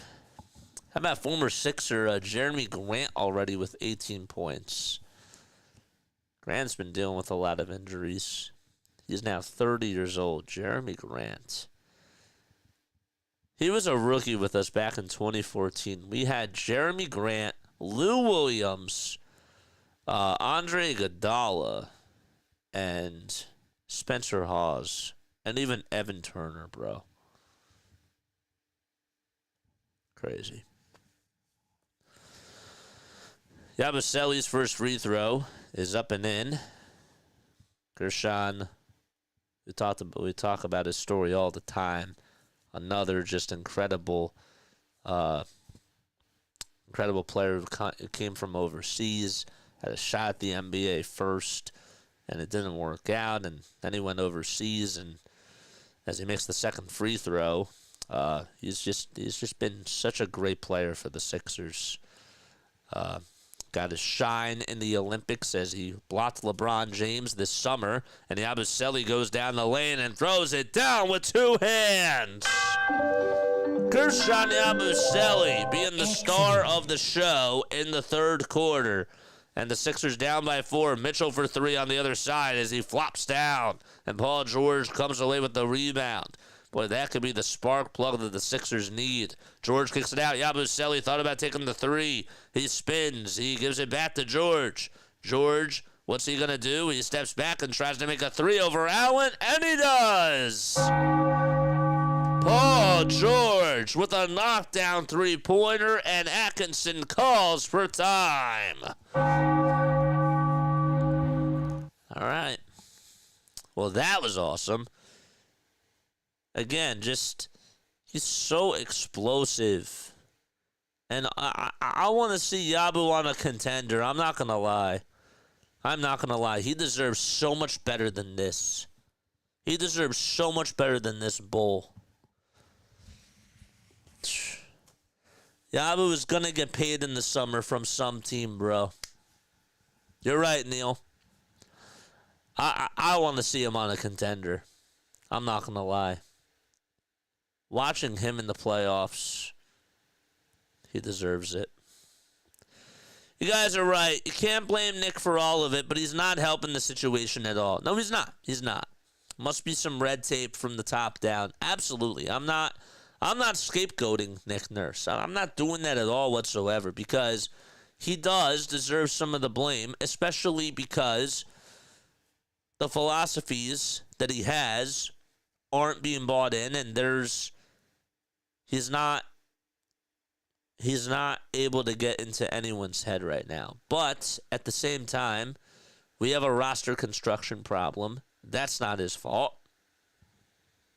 When you put together 9 35-year-olds on a basketball team who are out of shape and just can't jump, what do you think's going to happen?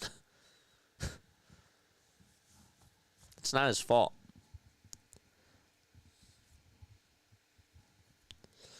I'll be honest. I miss Nico Batum, bro.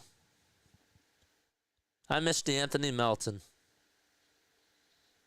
At least those guys competed.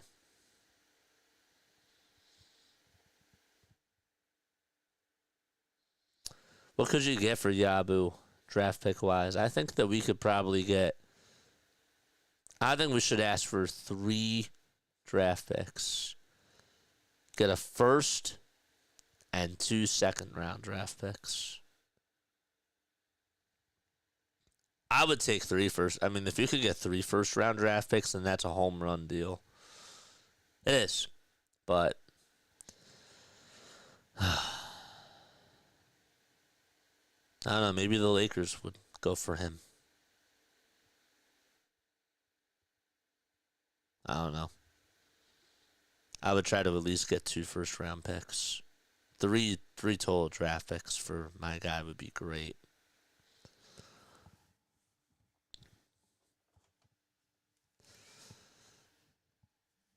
What would you do? Sixers down by 1 with 7:05 to go in quarter number 3. So it's Wade, Garland, Strus, Niang, and Jerome out there for the Cavs. Here's a catch-and-shoot 3 by Darius Garland. And again, the Sixers just cannot put a body on him. I mean, he had a foot of space wide open. Crazy. So it's 80-76. There's about 6.5 minutes left to be played. They were in the third quarter. Yabusele gives it over to Gordon. Gordon to Maxey on the drive over towards the basket. And Maxey finishes a little bit too strong. Oubre gets the loose change and puts it back up and in. And the Sixers back down by 2 points. 2-point game. Jerome on a drive towards the basket. Lays it up and lays it in with the right hand. And the Sixers and the Cavs do exchange buckets. It was actually Ty Jerome who made that bucket there. Maxey dribbles over towards the right side. Bounce pass to Yabusele. And Yabu throws it over the head of Gordon. Gordon got a piece of it.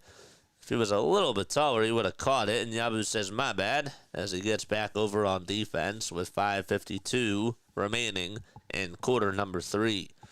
Garland at the top of the key swings it to a wide-open three-point shot. That's off the mark by Ty Jerome. And the Sixers dodge a bullet. Tyrese Maxey got the rebound. Goes out in front for the Sixers. Scoops and scores. Doesn't get the whistle, but it is back to a 2-point game. Tyrese Maxey putting the team on his back right now.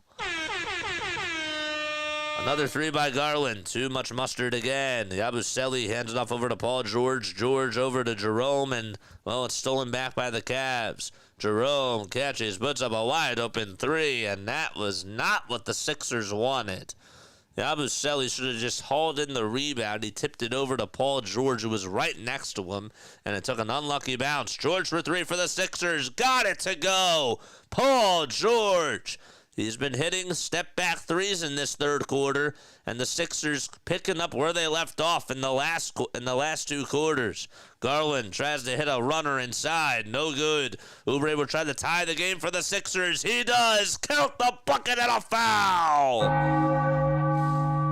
And Sixers fans starting to stand. They're starting to smile. There's 4:47 left to go here in the third quarter. Sixers giving a lot of effort here in this third quarter. And Oubre will try to give the Sixers the lead once again. We're tied 85-85. Hit the thumbs up button and subscribe to the channel. And Oubre, who has 15 points, 5 rebounds, and is 5 for 10 from the field, he's been contributing on offense for the Sixers. The foul shot by Kelly Oubre is good. Excellent. 1-point lead for Philadelphia. 4:40 left to be played in the third quarter. Garland will try to drive it as he knifes his way through the lane, and the Cavaliers, they're up by 1.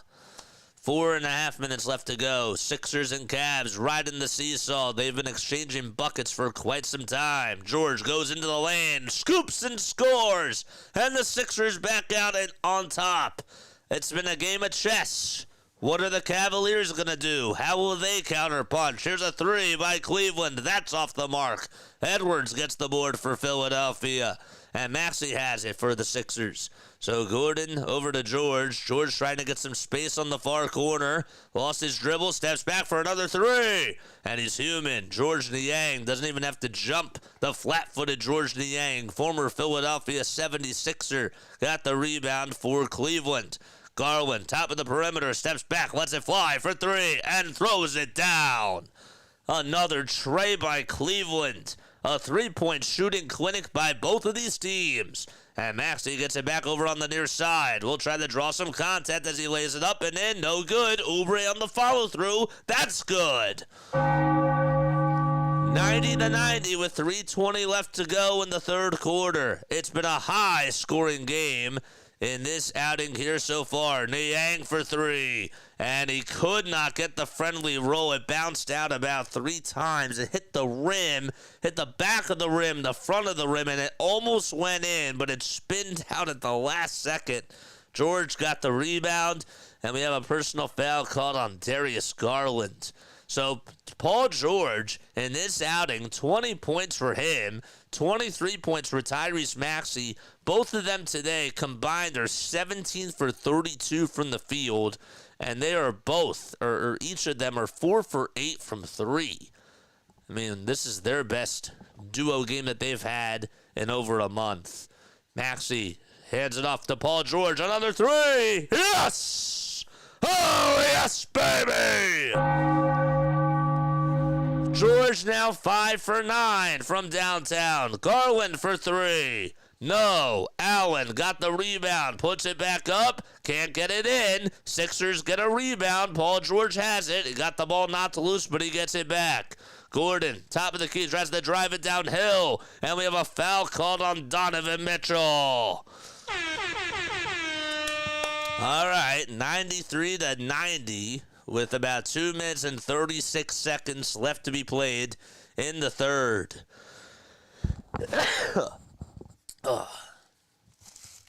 That's like the third time that I've sneezed today.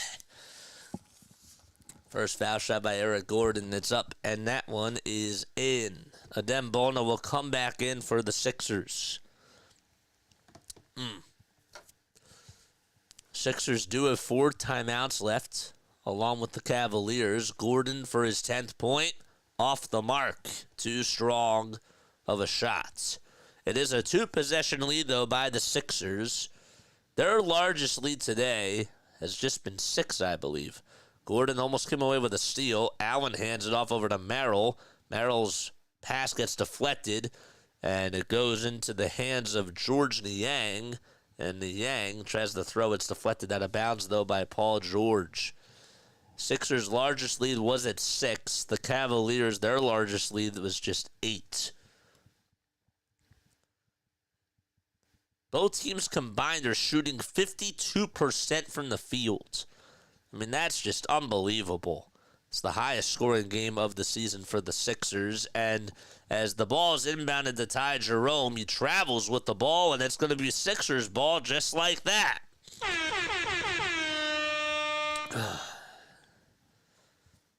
All right.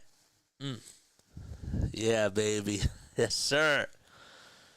Oubre gets it for the Sixers over at the Wells Fargo Center side. Kelly Oubre Jr. looking to hand it off to Eric Gordon at the three-point line. They'll drive it into the lane, hand it off to Adem Bona, and Bona tries to bully his way down low over Jared Allen and tries to size him up. It's rejected, though, by Jared Allen. Mitchell gets it back for Cleveland, and Oubre fouls him in the act of shooting. Thought he had all ball. He did not, though. And Donovan Mitchell will be heading on over to the foul line.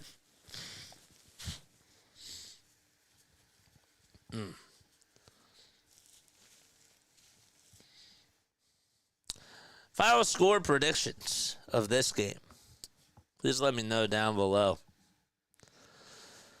94 points for the Sixers, 90 for the Cavaliers. The Sixers have put up 30 points in this third quarter. Mitchell's first foul shot, he swishes it.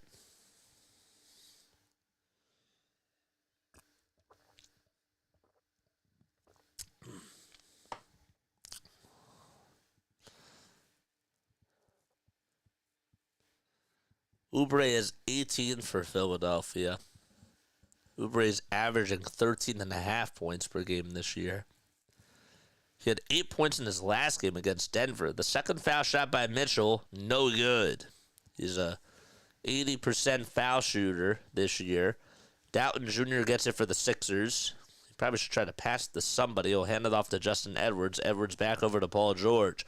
90 seconds left to go as the third quarter is winding down. He'll hand it off over to Justin Edwards again. 4.5 seconds left on the shot clock. Edwards steps back, tries to go for a 3. Off the mark. And the ball goes out of bounds. It'll still be, nope, they're going to say that it was last touched by Bona, and it'll be Cleveland ball. So Cleveland can tie it with a 3, or they can cut the deficit to 1 with a 2.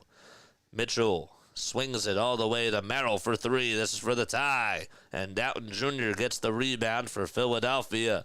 1:05 remaining in quarter number 3. George turns the ball over. It's rejected by Donovan Mitchell. The layup is no good by Sam Merrill. He had a wide open lane, could not make the layup. Merrill gets it back. It's reflected off of the hands of Kelly Oubre Jr. for the Sixers. Oubre is at the near elbow. He's double teamed. They'll swing it out to George. No Maxey out there now for the Sixers.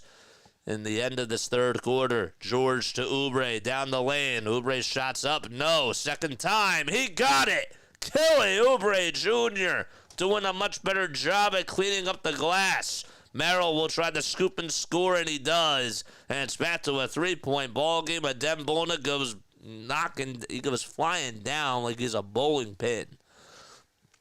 25 seconds left to go in about 5 seconds, differentiating the shot clock from the game clock. George has it at the Sixers logo as the Sixers go from right to left. George to Doughton. Doughton to Edwards at the elbow. And Edwards lays it up and in. 5-point game with 8.8 seconds left. 5 seconds to go. Mitchell will try to drive it into the lane. Kick it out to Jerome for a wide open three. Buzzer beater is good. He got it off just at the buzzer. And Ty Jerome makes it a 2-point game. It's 98-96 as we have one more quarter left to play. This is like a college basketball game. It's just so back and forth. A lot of scoring on both sides. And we have a full frame left to go as we go into the fourth quarter. This is an entertaining game. We actually have a competitive Sixers game for once. Crazy. And they're competing with the best team in the NBA. Figures. You can't make this up, guys. Sometimes you just gotta laugh. I'm going to ask you a 76ers trivia question as we go into the fourth quarter. And if you get it right, you'll hear that. If you get it wrong, though, you'll hear that. All right. My Sixers trivia question. What shall it be?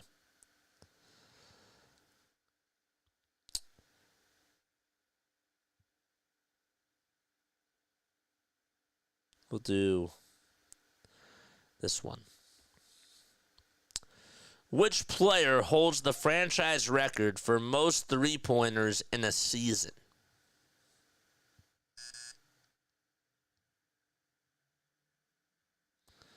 Which player holds the franchise record for most three-pointers in the season?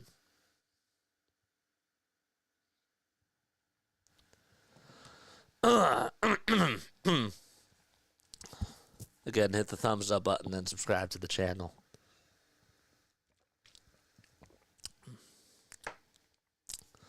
Kyle Korver. 10 more seconds. I need to get a timer. I need to get like a 30-second timer. 5, 4, 3, 2, 1. So the answer was not Kyle Korver.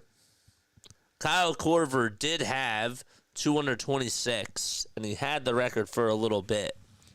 That was back in 2004 to 2005. That was the 04-05 season. But it was set by J.J. Redick. Neil Cooper got it. He did it in 2018-19. He set the franchise record with 243s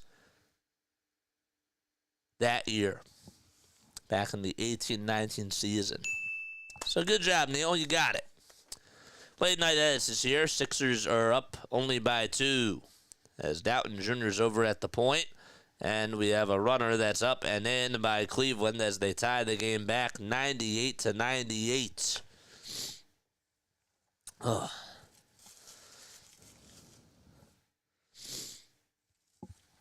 There we go. So Doughton hands it off over to Tyrese Maxey, who's over at the top of the key. Yabusele gets it back over on the near wing. Eric Gordon on the far wing, back over to Maxey at the top of the key. And Maxey finally runs over to the basket, and he's fouled.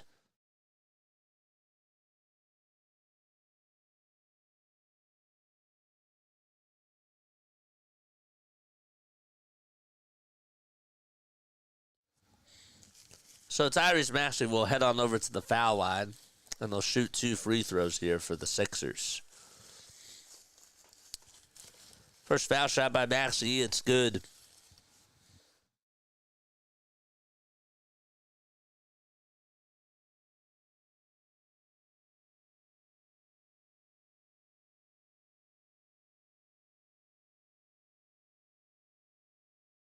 The second free throw by Maxey. He got it to go. Maxey's in the chat. Excellent. That makes it now 100-98. Sixers gotta play defense. We're just 50 seconds into this fourth quarter. Jerome hands it off over to Donovan Mitchell. Mitchell to Merrill. One more for a three-pointer, and Cleveland goes out in front. Man, oh man. Nice shot there hit by the Cavaliers. That was Jalen Tyson who hit it. Doughton on the drive towards the basket. A floater is up and in, and the Sixers have the lead again.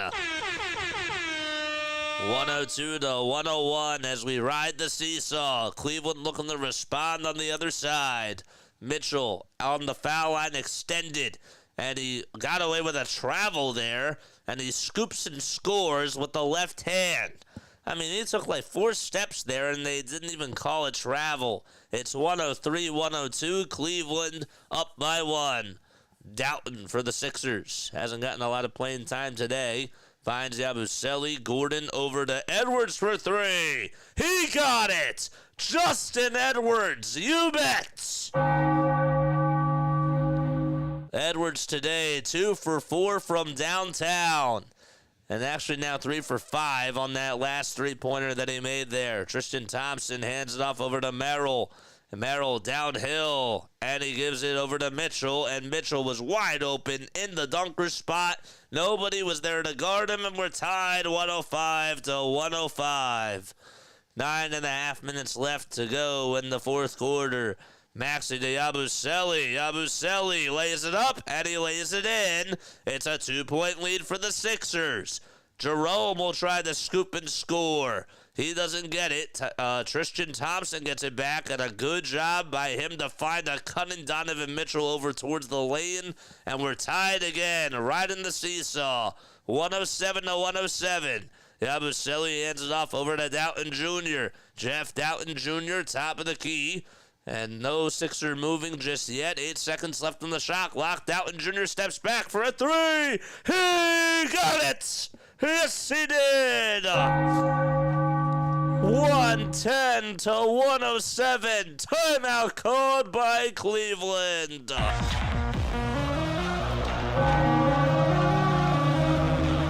Wow. Is this real life?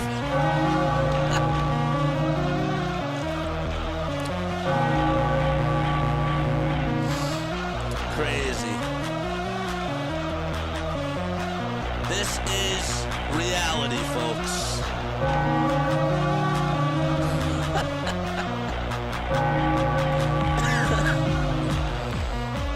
This is crazy. All right. Well, we can't lose this game now. We can't lose this game now. I'm bought into this game. They fooled me how many times? How many times has this team fooled me, bro? How many times has this team fooled me? Now they want to compete. Now they want to play competitive basketball. 25 points for Maxey. Over 20 points by Paul George. Ty Jerome has 23 off of their bench. Darius Garland has 23 for them. And Donovan Mitchell has 28. And yet, Maxey is 25, Oubre is 20, and Paul George is 23. And George has actually turned the ball over 6 times today. He's been a turnover machine. Crazy.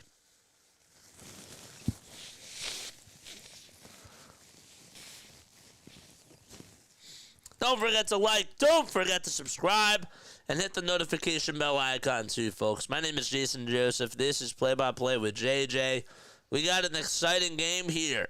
at the Wells Fargo Center. Sixers are looking for win number 16, and they're trying to climb back to the top. How did the Edwards kid go undrafted? That's a very good question. That is the one thing I like about Daryl Morey. Say what you want about him signing players. I will still take Daryl Morey in this organization just because he does know how to draft guys. He does. He's just so bad at scouting free agents. I don't understand what the issue is with that. But he knows how to scout for talent. There's no doubt about it. The McCain kid is special. And this Edwards guy is really good too. And I like Ricky Council IV. I liked Isaiah Joe. We should have never gotten rid of Isaiah Joe. And he's balling out with Oklahoma City now. So it's 110 to 107. Sixers do lead it by 3. Jerome on a drive to the basket. It's rejected by yabusele. Yabu at the top of the key. Dribble handoff to Maxey. Maxey to Yabu. Wide open 3. No good. And Jared Allen was the one who got the miss. Boy, if he would have hit that thing, the Wells Fargo Center would have erupted. And we have another foul called on Philadelphia. Ogluffy says that it is too good to be true. Bro, of course there's a world where we're in this game. Of course there is. Allen today, 10 rebounds and 8 points. He is a very efficient scorer. He's only 26 years old, dude. He was drafted back in 2017. He's been in the league for a while, but yet he's still young. Allen hands it off over to Ty Jerome. Jerome is at the foul line, extended Merrill for 3 for the tie for Cleveland, and yabusele puts in the effort and hands it off over to Tyrese Maxey as he corralled the miss. Maxey to Oubre off of a nice pass. Oubre's down low underneath the baseline. Yabusele to George, or Edwards, that is. Edwards draws into a triple team. Edwards had Doughton Jr. Doughton Jr. should have taken the wide open 3, but instead he overthought it, and he took the elbow J instead off the dribble. Mitchell for the tie. You bet. Donovan Mitchell, 6 for 11 from downtown, and he just continues to destroy the Sixers. 31 points for Spider. And Kelly Oubre Jr. hands it off to Maxey. The Sixers looking to come up with another response here. What will they do? Maxey to Yabusele. Yabu again thought too much about taking the 3. Took a lot of time off the clock. Edwards for 3 on the other side. That's no good. Yabusele fighting for the rebound. He got it, but it was rejected by Jalen Tyson. Tyson down low to Allen. Tyson for 3 for Cleveland. No good. Oubre got the rebound. So now both teams not able to score, as they've both have gone a little bit silent, even though Donovan Mitchell did have that 3 to tie it 110 to 110. Maxey dribbles around the lane, and we have a whistle called on Cleveland. Still plenty of time to go. 6:55 to be exact in this contest here. 9:01. The Sixers do play tomorrow night. They will be playing against the Chicago Bulls. That game will be at 8 o'clock p.m. Eastern Time. We will be covering that game, and then we got the Eagles on Sunday. And if the Eagles do win, then we will obviously cover the AFC game, which will occur right after that. So the Eagles play at 3 o'clock. And that's what we're all looking forward to. Maxey to Yabusele, another 3. In and out it goes. Oubre tries to tip the rebound over to a Sixer, but Ty Jerome gets over to it and out hustles Eric Gordon. Jerome for 3 for a response, and Cleveland out in front, 113 to 110. Sixers have taken their foot off the gas pedal. Oubre's looking to drive it, and we have a charge called on Kelly Oubre Jr. He got a little bit wild, and Ty Jerome at his feet set. You got to be careful, Kelly. Cannot turn the ball over during these pivotal possessions.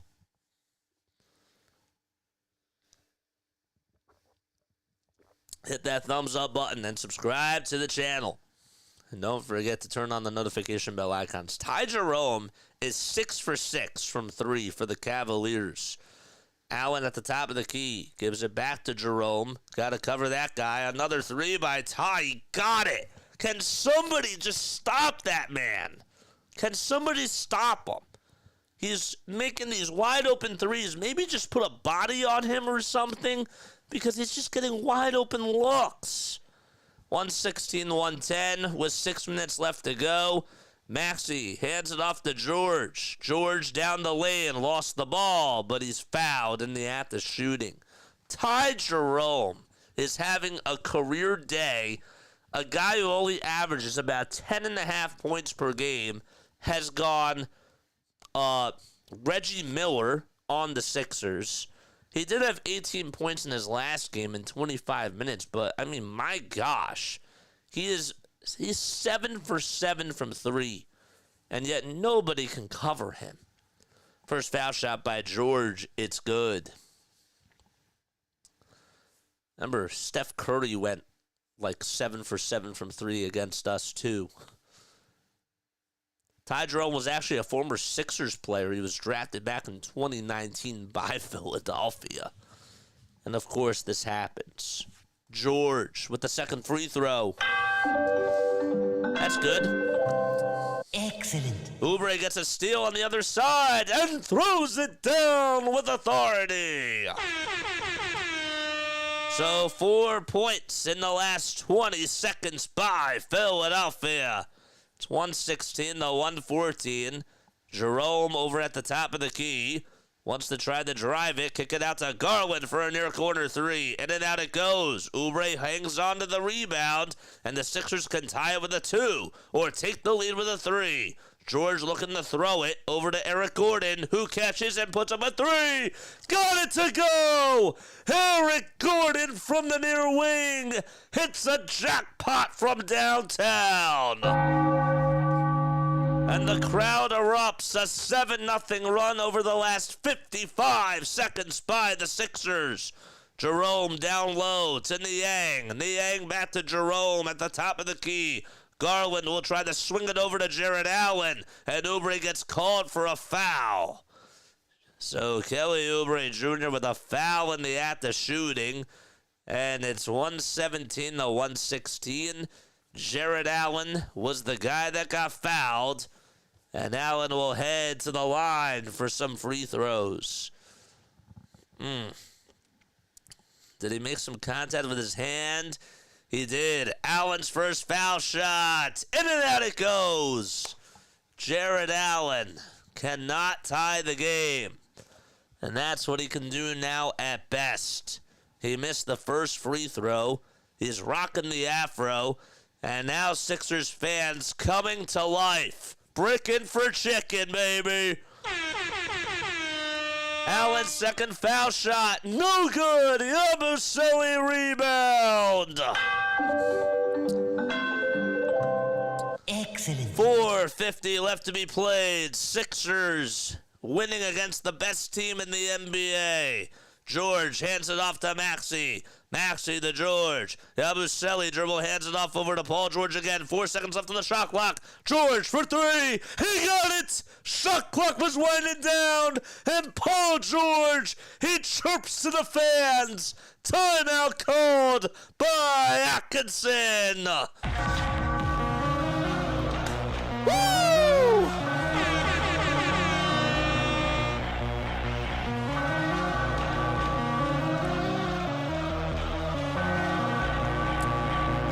Paul George with his best game as a Sixer.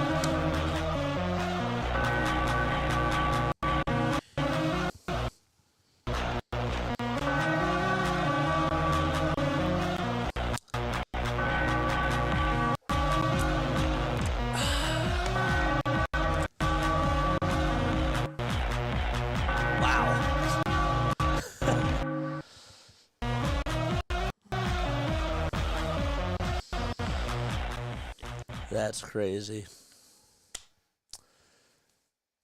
Yeah, baby. That's pretty awesome. That is sick. Wow. I cannot believe we're in this spot, dude.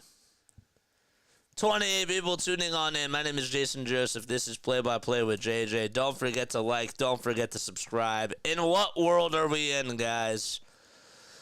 In what world? We gotta win. Come on.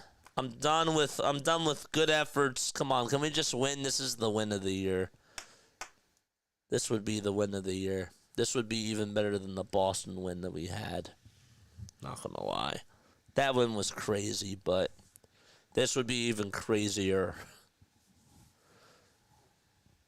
Cavaliers were just like, let's just not play defense on this team. And Paul George is 6 for 10 from 3. Everything is going in. This is like, you know what this game is like? This game is sort of like that game where the Sixers put up like 150 points against the Milwaukee Bucks on Christmas Day like 5 years ago. And Tobias Harris was like 6 for 9 from 3, and Josh Richardson was like 5 for 8. Let's go, baby. Let's go. Take that naughty cap off, JJ. I love this hat, bro. I know that we lost that year, but it's one of the best hats I have, in my opinion. Such a great hat. 27 people tuning on in. I love this hat. You know, Sam Merrill, when he had those 9 points in a row, it was wild. We almost beat the Cavs the last time we played them at home. At home, yes. 120 to 116. And the Sixers got to play defense on Darius Garland. Garland to Niang. Niang for 3. And he can't get the bounce. Jerome touches it last. It goes in a bounce. And it's Sixers ball. What was in his head when he put that on? Oh, dude, I love this hat. I love it so much. It's such a great hat. George gets it over on the far side. Hands it off to Maxey. I'm not wearing a Sixers hat right now. I can't be that. I can't disrespect them like that. Yabusele tries to drive it in towards the Sixers lane. Oubre can't get the shot up and in, though, as Yabusele couldn't get it at first. And it looked like Oubre got fouled. No whistle was called. Garland for 3 for Cleveland. Nothing is going in for the Cavs. And Jared Allen, did he touch it last? No, it was Guerschon Yabusele. 3:45 left to go in the fourth quarter. I can't wear any Sixers hats. This is like my only good... it's not my only good Eagles hat, but I like this one. All right, Niang on the drive towards the basket. Can't even make a wide-open layup, and the Sixers, Yabusele got the board. He was wide open. He thought that he could do a little Allen Iverson, reverse layup, and he couldn't even do that. Maxey at the top of the key. Gives it to Gordon. Gordon's 3. Yes, sir! Eric Gordon going Steph Curry. Well, 13-0 run by the 76ers team, and the Lightning has flashed into a bottle for the Sixers. Here's Donovan Mitchell, who goes tumbling towards the ground, pushes, shoves, but he gets fouled. With 3:05 left to be played in the fourth quarter, the Sixers are 3 minutes and 6 seconds away from closing this thing out. Eric Gordon, I mean, my gosh, Eric Gordon is like, you can't guard me, bro. You can't guard me. He's 5 for 8 from the field.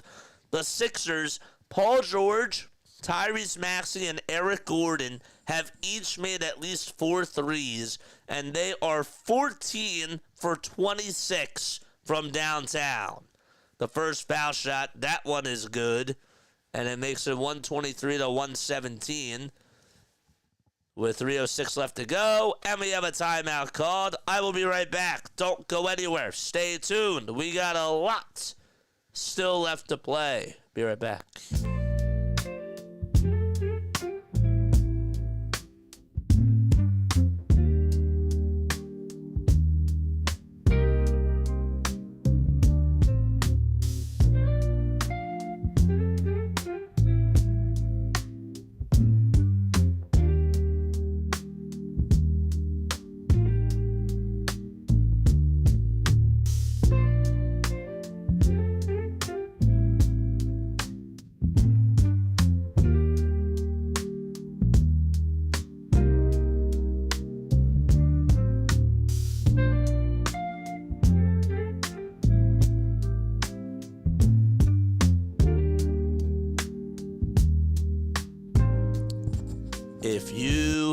rocking with me this whole time, I have not said anything bad about the Sixers.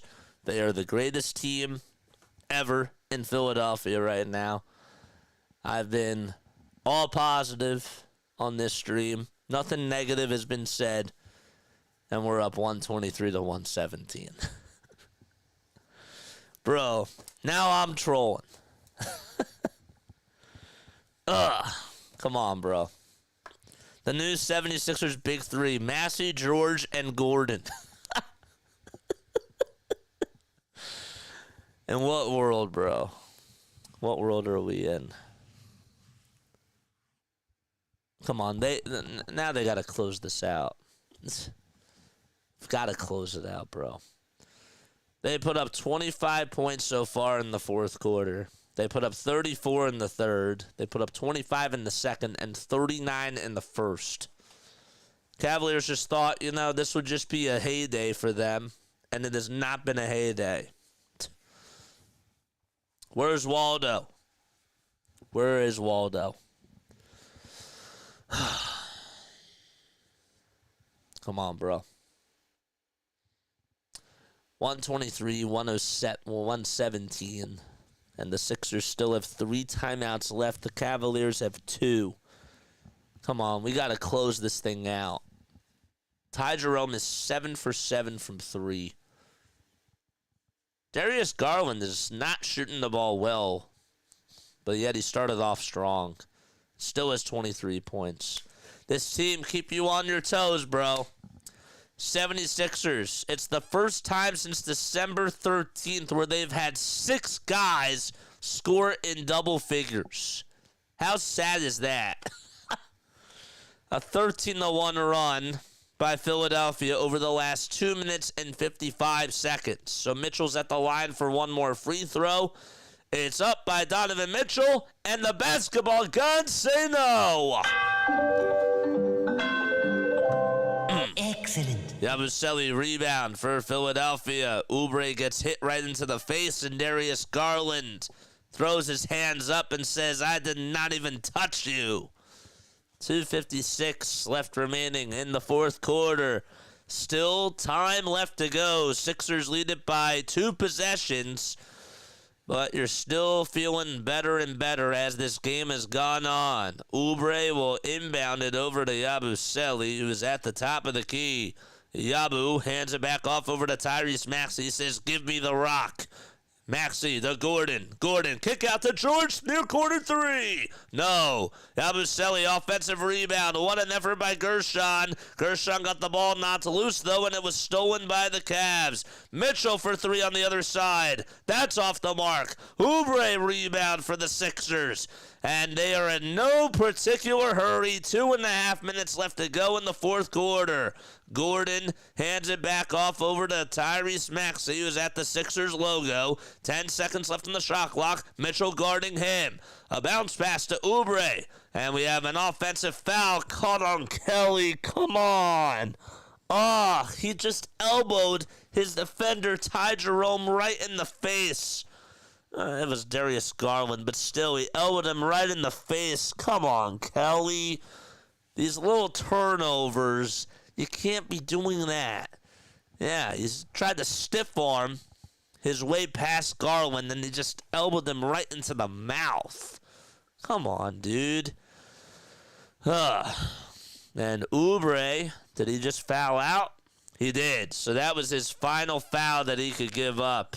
22 points and 13 rebounds. That's what he finishes with. Edwards with a steal off the inbound pass for the Sixers and hands it over to Tyrese Maxey. 2 minutes left to go in quarter number 4.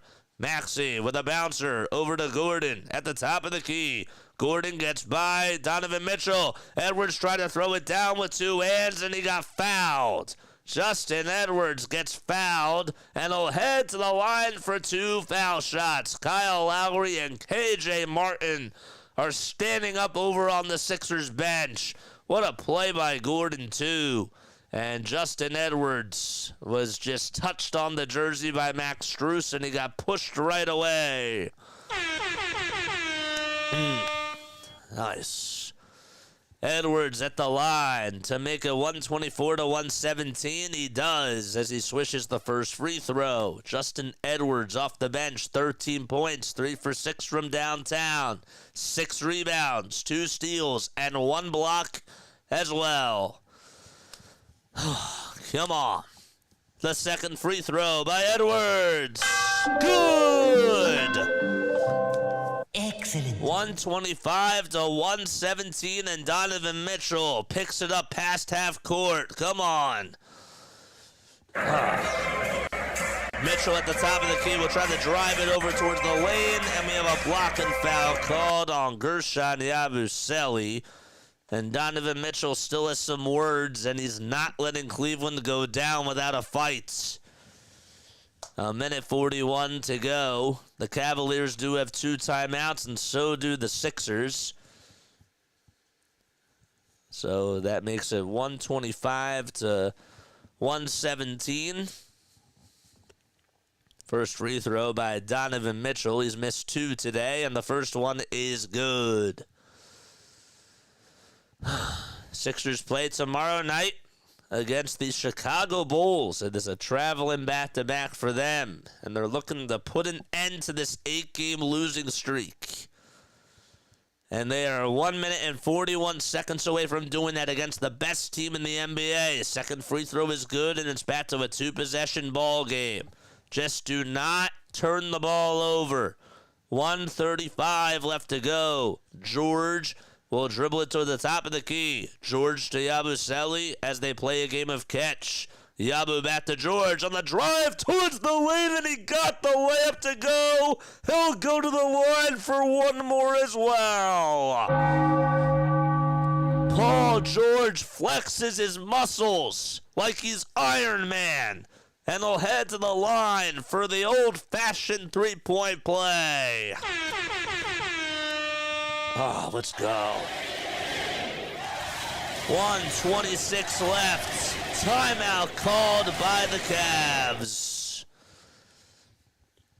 And the Sixers have 127 points and lead it by 8. Let's go, baby. What a team, bro. What a team.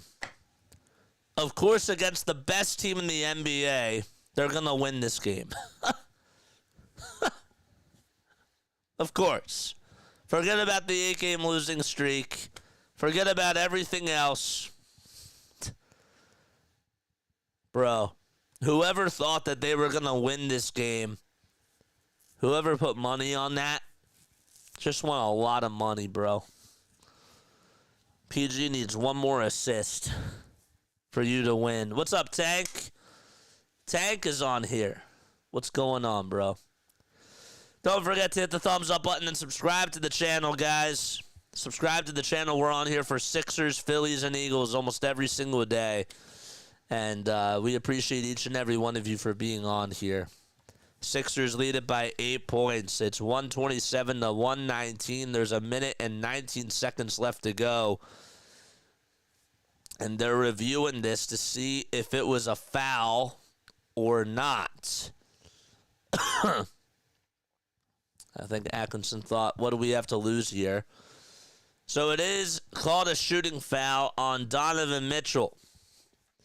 Hit that thumbs up button, guys, and subscribe to the channel. George at the line for one more free throw, and the basketball gods say no, he doesn't get it to go. It's still a game, 8-point game with 1:20 left. Cavaliers have the ball. Again, Mitchell on the near side to Garland for a near corner 3. Darius Garland hits it, and it's a 5-point game. You cannot take your foot off the gas pedal, and you cannot leave them wide open. It's 127 to 122. Kill that clock. George on the near side, being guarded by Jared Allen. He's double-teamed, and the ball gets knocked out of bounds. Last touch by Ty Jerome. An entertaining game from start to finish, and it's been back and forth and close as we are down to the wire. 61 seconds left to go. The ball's inbounded over to George, who tries to go up over towards the baseline. Got it blocked by Strus. George gets it back. George for 2. No good.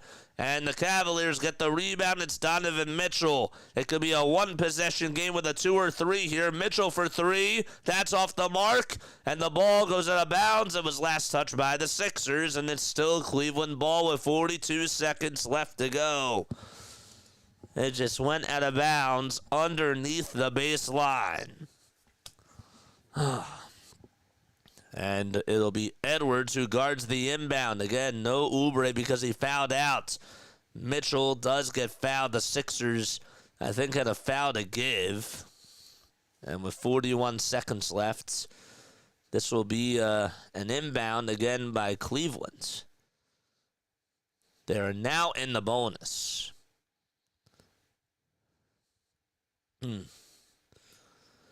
So it looks like we're actually going to have some free throws now because the Sixers are in the bonus. And Ty Jerome is at the line. The first foul shot by Ty. No good. So Ty can only make it a 2-possession game.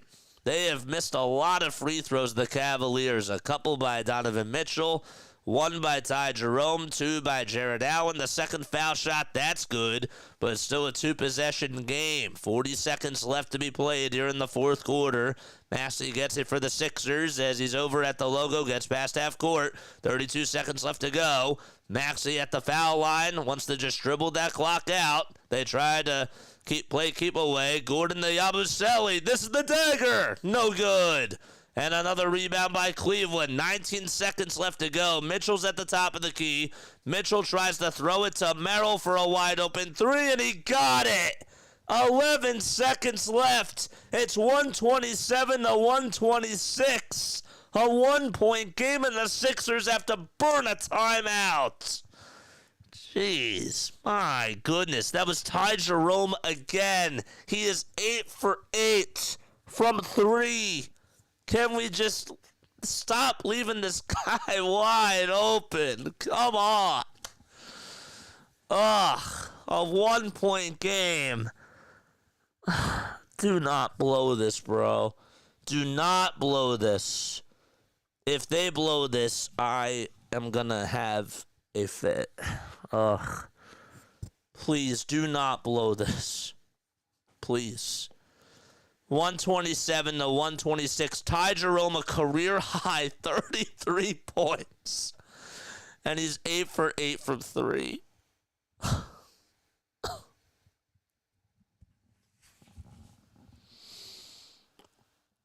Do not blow this. They're obviously going to have to play the foul game with 11 and a half seconds left. Scoring leaders tonight, Donovan Mitchell, 34. Ty Jerome, 33. Paul George, 30. Darius Garland, 26. And Tyrese Maxey, 25. Again, like and subscribe, please.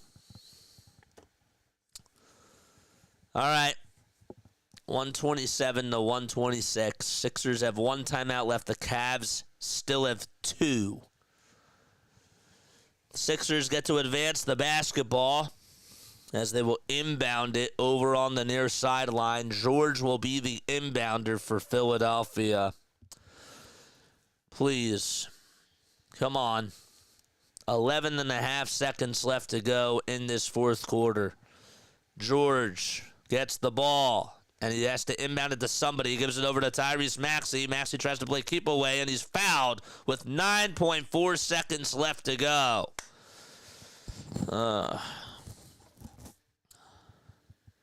Now, obviously, Maxey has to hit both of these free throws here to just make it a 3-point game. Then we'll talk about other schematics. 127 to 126 with 9.4 seconds left. Maxey's at the line. The first foul shot by Maxey is good. Oh my gosh, was that close. It hit the front of the rim, then the back of the rim, and then it swiveled around the world 2 times, almost went out. And at the last second, it went down. 26 points by Maxey. and this is to make it a 3-point game. This is a huge free throw, too. Here it is, and he got it. He just swished it, and with 9.4 seconds left, the Cavaliers, well, they honestly could go for a 2 here because they have one more timeout after this one, and then they could play the foul game once more. You know, you get a quick 2, and then you foul immediately. And that's probably what they're going to do. Please.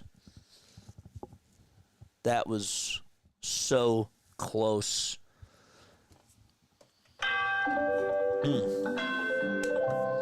Excellent. Yes. I forgot to play that. Usually down the stretch, because we haven't had a lot of games down the stretch lately, I forget to play them. 42 people tuning in. Make sure you guys like and subscribe. The name is Jason Joseph. This is Play by Play with JJ. We appreciate you guys for coming on here, taking time out of your day. No overtime, please. No overtime, bro. Not gonna lie, I kind of want overtime for the channel, because that will get more and more people on here. But basketball-wise, I get it. You don't want OT. Do not foul.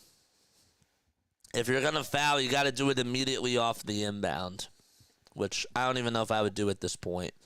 Franklin the dog is there for the Sixers, standing right next to or standing right behind Ty Jerome, dazzling his Sixers magic on him. Ty Jerome looks over at him. Is like, dude, back off. Jerome will try to inbound it for the Cavaliers, and he can't get it off, and we have a timeout called by Cleveland again. So the Sixers did their job and forced Cleveland to burn that final timeout. That would have been an 8-second violation. You got to get the inbound off, and Atkinson was like, I can't worry about this. I got to call for time. Let's go. All right, good. We forced them to burn that final timeout. That is big. That is big. That timeout could have really hurt us. Rashawn, I need that overtime, he says. I feel that. JJ's like a convict going in for a parole here, and please, oh God, please. Dude, like,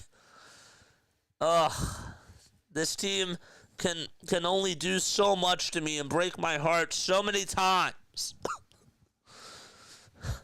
They can only do it so many times. It's like pulling teeth, bro. It's like pulling teeth. Let's see where those Franklin the dog emojis at. I think we have Franklin the dog on our channel. Or did I not upload that one? I think I did. Thought I have that emoji. Go 76ers. Franklin, yes. 9.4 seconds left to go, and Cleveland has no timeouts. All right, let's go, baby. Let's go. All right, the referee has the ball, hands it off to Jerome. Jerome has to inbound it this time. He throws it up, throws it out of bounds, and it's Sixers ball. Sixers locked all windows and doors on defense again, and Kenny Atkinson is stunned over on the sideline. Sixers will get the ball. 9.4 seconds left, and they will burn their final timeouts.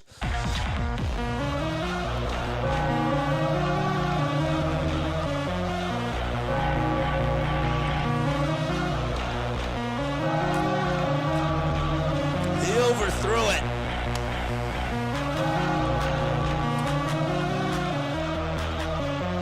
Wow.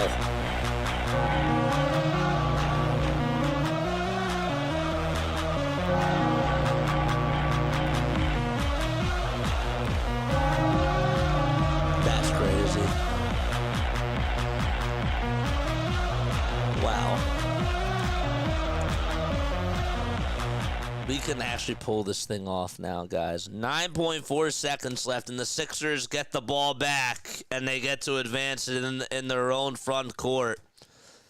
Sixers fans, boys and girls, excited at the Wells Fargo Center. The most excited that they've been since Christmas Day. Let's go. How did they overthrow that? That was terrible. All right. You inbound it and you make a free throw and you win. I would probably prefer to make 2 free throws. Or just, how about this? Just play keep away and have them run the clock out. That's the best one. You need 2 more points from Maxey. Well, he might get the inbound here. George will inbound it for the Philadelphia 76ers.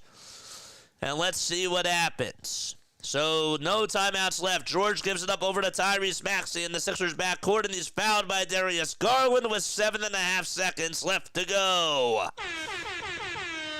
And he will go to the line for 2 free throws as the foul game is played once again.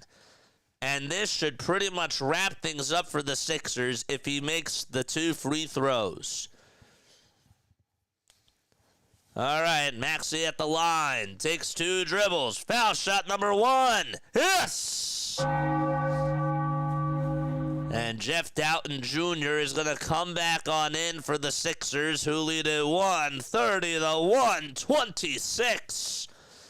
And this is to put the Cavaliers away as Yabusele goes over to the bench. And he gets high fives from Nick Nurse. Tyrese Maxey to the line for 1 more.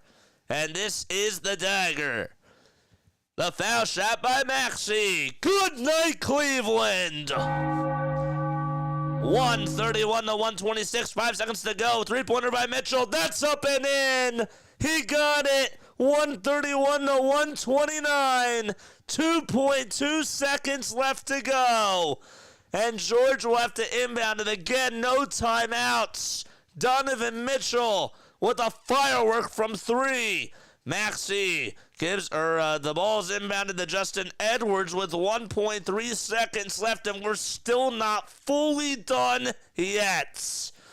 And Edwards has to make a free throw here. Again, there's 1.3 seconds left to go. Jeez. Wow. Donovan Mitchell is clutch. What a game, bro, between the both of these teams. 1.3 seconds left, and Edwards, he'll now ice the game. This is going to be over if he makes the first foul shot. The first one is no good. Please. Ugh. Oh, man. Even if he misses this, just tip it out of bounds, bro. Just tip it around to somebody. Please. Edwards to the line for 1 more. And this is to make it a 3-point game. Again, no timeouts left remaining. Edwards' foul shot is good. Excellent. Niang will inbound it. He throws it, and that's going to do it. No shot was even off by Donovan Mitchell, and the Sixers, they break the curse. And they beat the Cleveland Cavaliers, the best team in the NBA, by a final score of 132-129. Let's go, baby. Woo! Oh, let's go.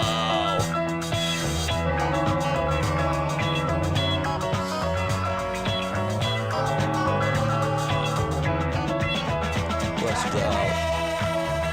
Everybody from Philadelphia, 76ers. Everybody from Philadelphia, 76ers.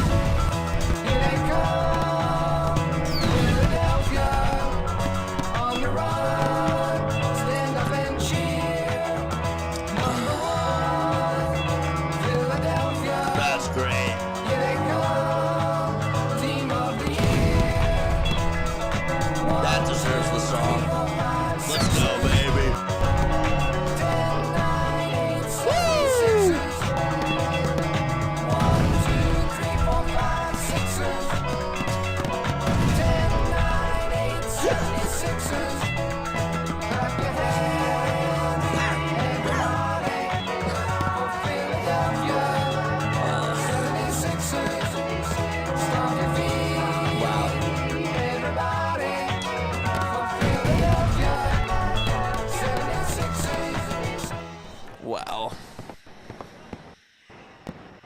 Oh my gosh, dude.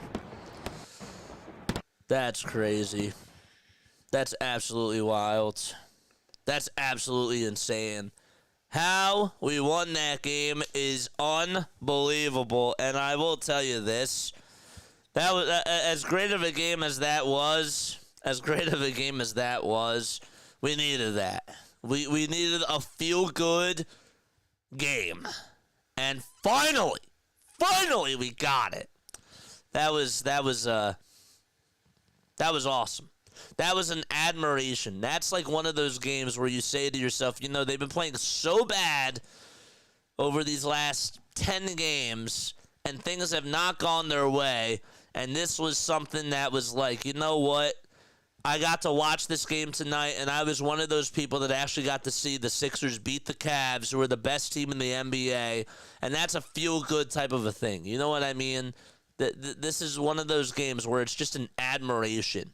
We had 21 threes, dude. 21 threes. And, again, like, where do we start? I mean, like, where do we start with this game? Paul George had 30 points. And George, honestly, did he disappear in the fourth quarter again? He did. But Tyrese Maxey had huge foul shots that he was able to come up big with. And Kelly Oubre Jr. and Eric Gordon were the guys that stepped up for us today. I thought that Adem Bona didn't have a good game off the bench. But, you know, Tyrese Maxey, I'm going to give him the MVP today, even though Paul George hit some big-time threes in that third quarter, and we don't win this game. We needed every single one of those points, bro. We needed every single one of those points. Yabusele, dude. Guerschon Yabusele, bro. 13 rebounds.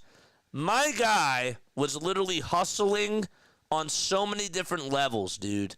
Him and Oubre each had 13 rebounds. The Sixers in that second half out-rebounded the Cavs. In what world? We actually out-rebounded the Cavs 43-37 on the glass. That's unbelievable. In what world are the Sixers doing this? Again, I've said those three words tonight. In what world? But that's just tonight, bro. We had how many points in the paint? 42 points in the paint.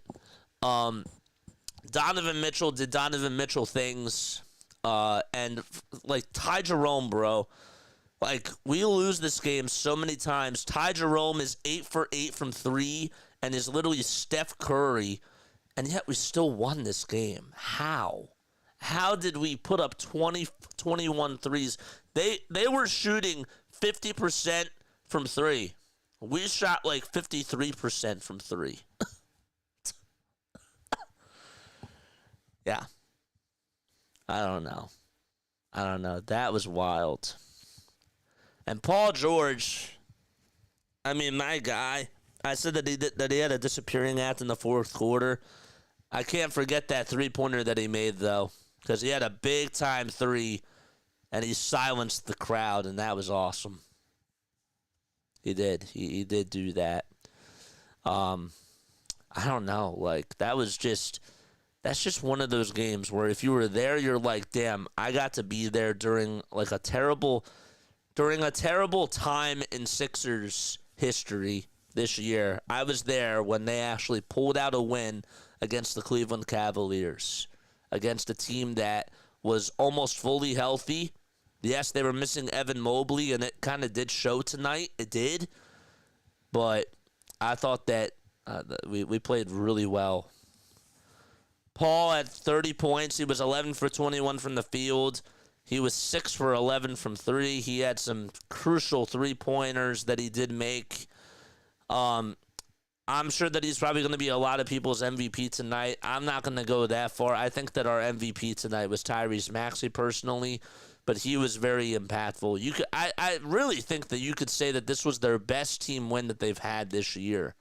The Christmas game that they had, Caleb Martin was like 7 for 9 from 3 or 6 for 9 from 3 and did a very good job along with Embiid and Maxey, but it wasn't really a team win. This was a team win that they had today. It was. 18 turnovers. We turned the ball over like 6 times in the first quarter, bro. And the Cavs were picked to win by 9.5 points. The over-under was 229.5. How many points were scored? 261 points. High-scoring game. Very good three-point shootout.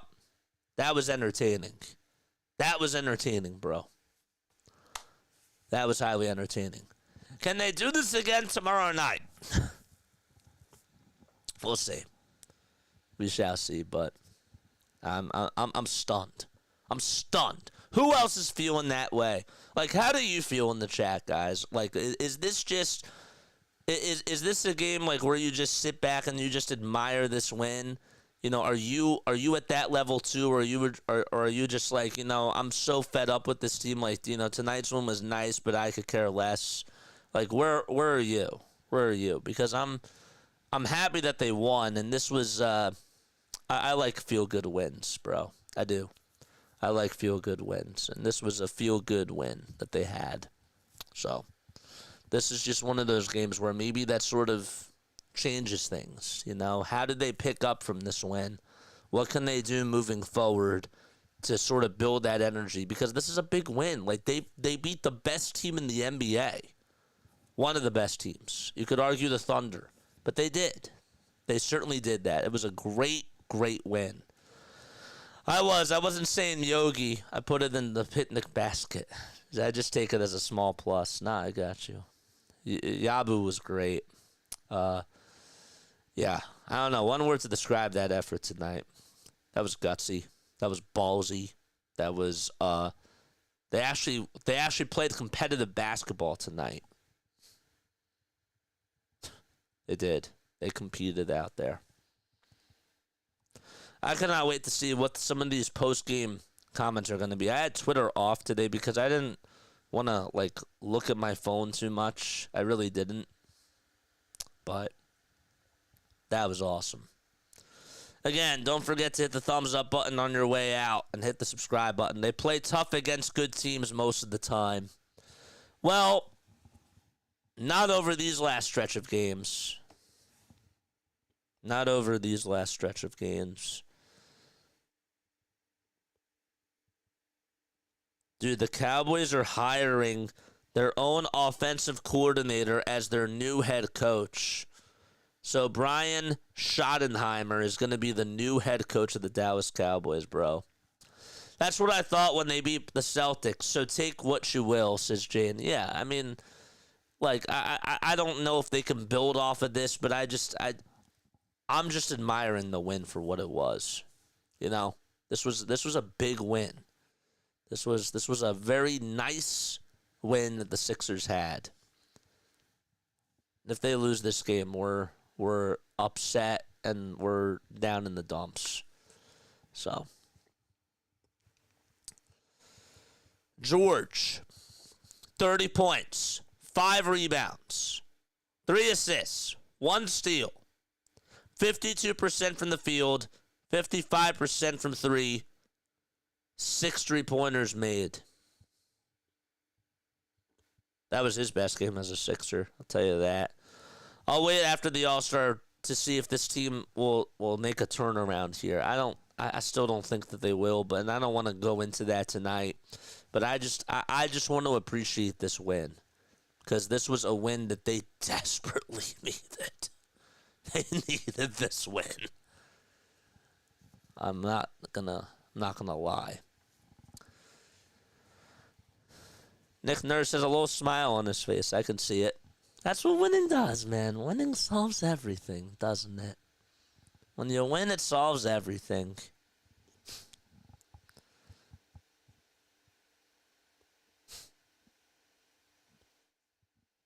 See what else Twitter has to say.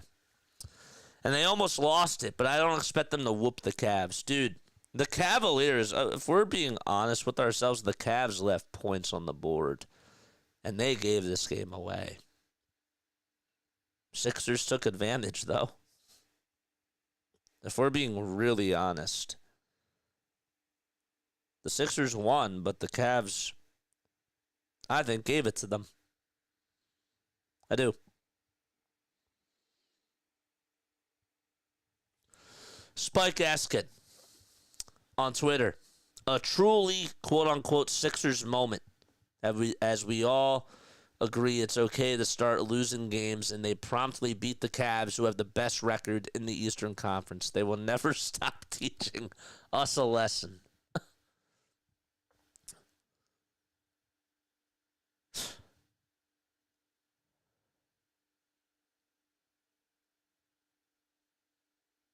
Crazy.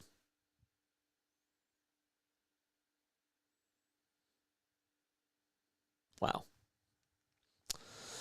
What it does for morale is huge. What it does for health and coaching decisions, not so much, says Jane. Yeah, but they most certainly needed this. They play the Bulls tomorrow night. Build off of this, man. Like, build off of this game. I thought Oubre had a very underrated performance tonight. Eric Gordon, 38 minutes, 15 points, 4 for 4 from 3, dude. Like, him and Justin Edwards had 30 points. Come on. It's just comical. like, what reality is this? What reality is this, bro? They had 15 points each. Tyrese Maxey and Paul George, we've been wanting them to have like 30-point performances, and we thought that they were going to be a nice little duo together. This was the first time that they got it, bro. Like, and actually at 29, but still, it's just insane. Insane. They were 10 for 19 combined from 3. Like, that'll work. You know, like, Oubre with 22, Maxey with 29, and George with 30, that'll work. Gordon with 15 and Edwards with 15, that'll work. Crazy, man. So, it's great. I will be on tomorrow, and of course I'm going to be on for the Eagles game. Like, why would I miss that? Heck no, I'm not missing the Eagles game. I'm not missing that game at all whatsoever. Dude, Jeff Doughton Jr. had a nice three-pointer in tonight's game. I know that he played 16 minutes and he was like a minus 13. But still. Crazy. Keep the chat clean. No bad language in this chat.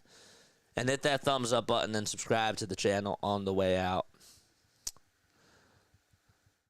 Sixers beat the Cavaliers 132-129, says Sean Bernard. Sixers make season high 21 threes. Oubre had 22 points and 13 rebounds. By far the best win of the season. See, now, that Boston game was, I guess that you could say that it was their best win of the season. I think that was their greatest win, but this was a big win. And it's one of their biggest wins of the year. I mean, you're going to cover both games on Sunday. Am I covering both on Sunday? If the Eagles lose, no. If the Eagles win, yes. If the Eagles lose, I'm taking phone calls and I'm heartbroken. I'm taking phone calls right after the game and we're talking about that. If they win, we'll talk a little bit about it. Then we got to focus on the bigger picture, which is who they're going to play. And then we'll do a post-game show after that. But, yeah, if we do lose on Sunday, I'm going to be crushed. And I'm just going to want to take phone calls. So, yeah. That's where we are. Great stuff. Sixers upset the Cavaliers. All these guys are supposed to hit threes for the Sixers. Rare sight around these parts this season. This is the Paul George that we signed, says RB. Sounds fair, yeah. If they lose, I am going to be heartbroken, bro. Bro, PG, I didn't really think about this, but he had 21 points in that second half. It's equally frustrating and encouraging, says Sean Bernard, that the Sixers can look like a legitimately good team on any random night. There have been some clunks, but in general, most of the losses have felt like they have played good basketball for stretches and then just run out of gas. I just can't believe that we're in this world. JJ violates my parole, or has violated this parole if the Eagles lose. Oh, yes. Yes, we're going to be crying. I'm sure that we're going to be heartbroken, but it ain't happening. It ain't happening. It ain't happening. We're winning. We're winning on Sunday. We are. We are. We are. All right, I love you guys. I'm going to wrap things up. That is going to do it for me. We hit 3 hours. Yay. That's awesome. Now I got to go take care of my doggy. I got to go take care of my baby. Got to go take care of my doggy. All right. I love you all. I'll be back on tomorrow night. Sixers play at 8 o'clock. Just to recap the schedule. Sixers play tomorrow at 8 o'clock. They play against the Bulls. It's a traveling back-to-back, so they're going to be in Chicago. Sunday, we got the Eagles game. And if they win, which they will, we'll be doing the Bills-Chiefs game. All right? And that'll be at 8 o'clock. And then Monday, do the Sixers play Monday? No, the Sixers are off on Monday. So we have an off day Monday. And the Sixers are back on Tuesday. All right, good night. Lila Tov, everybody. Love you all so much. I will see you all on the other side tomorrow.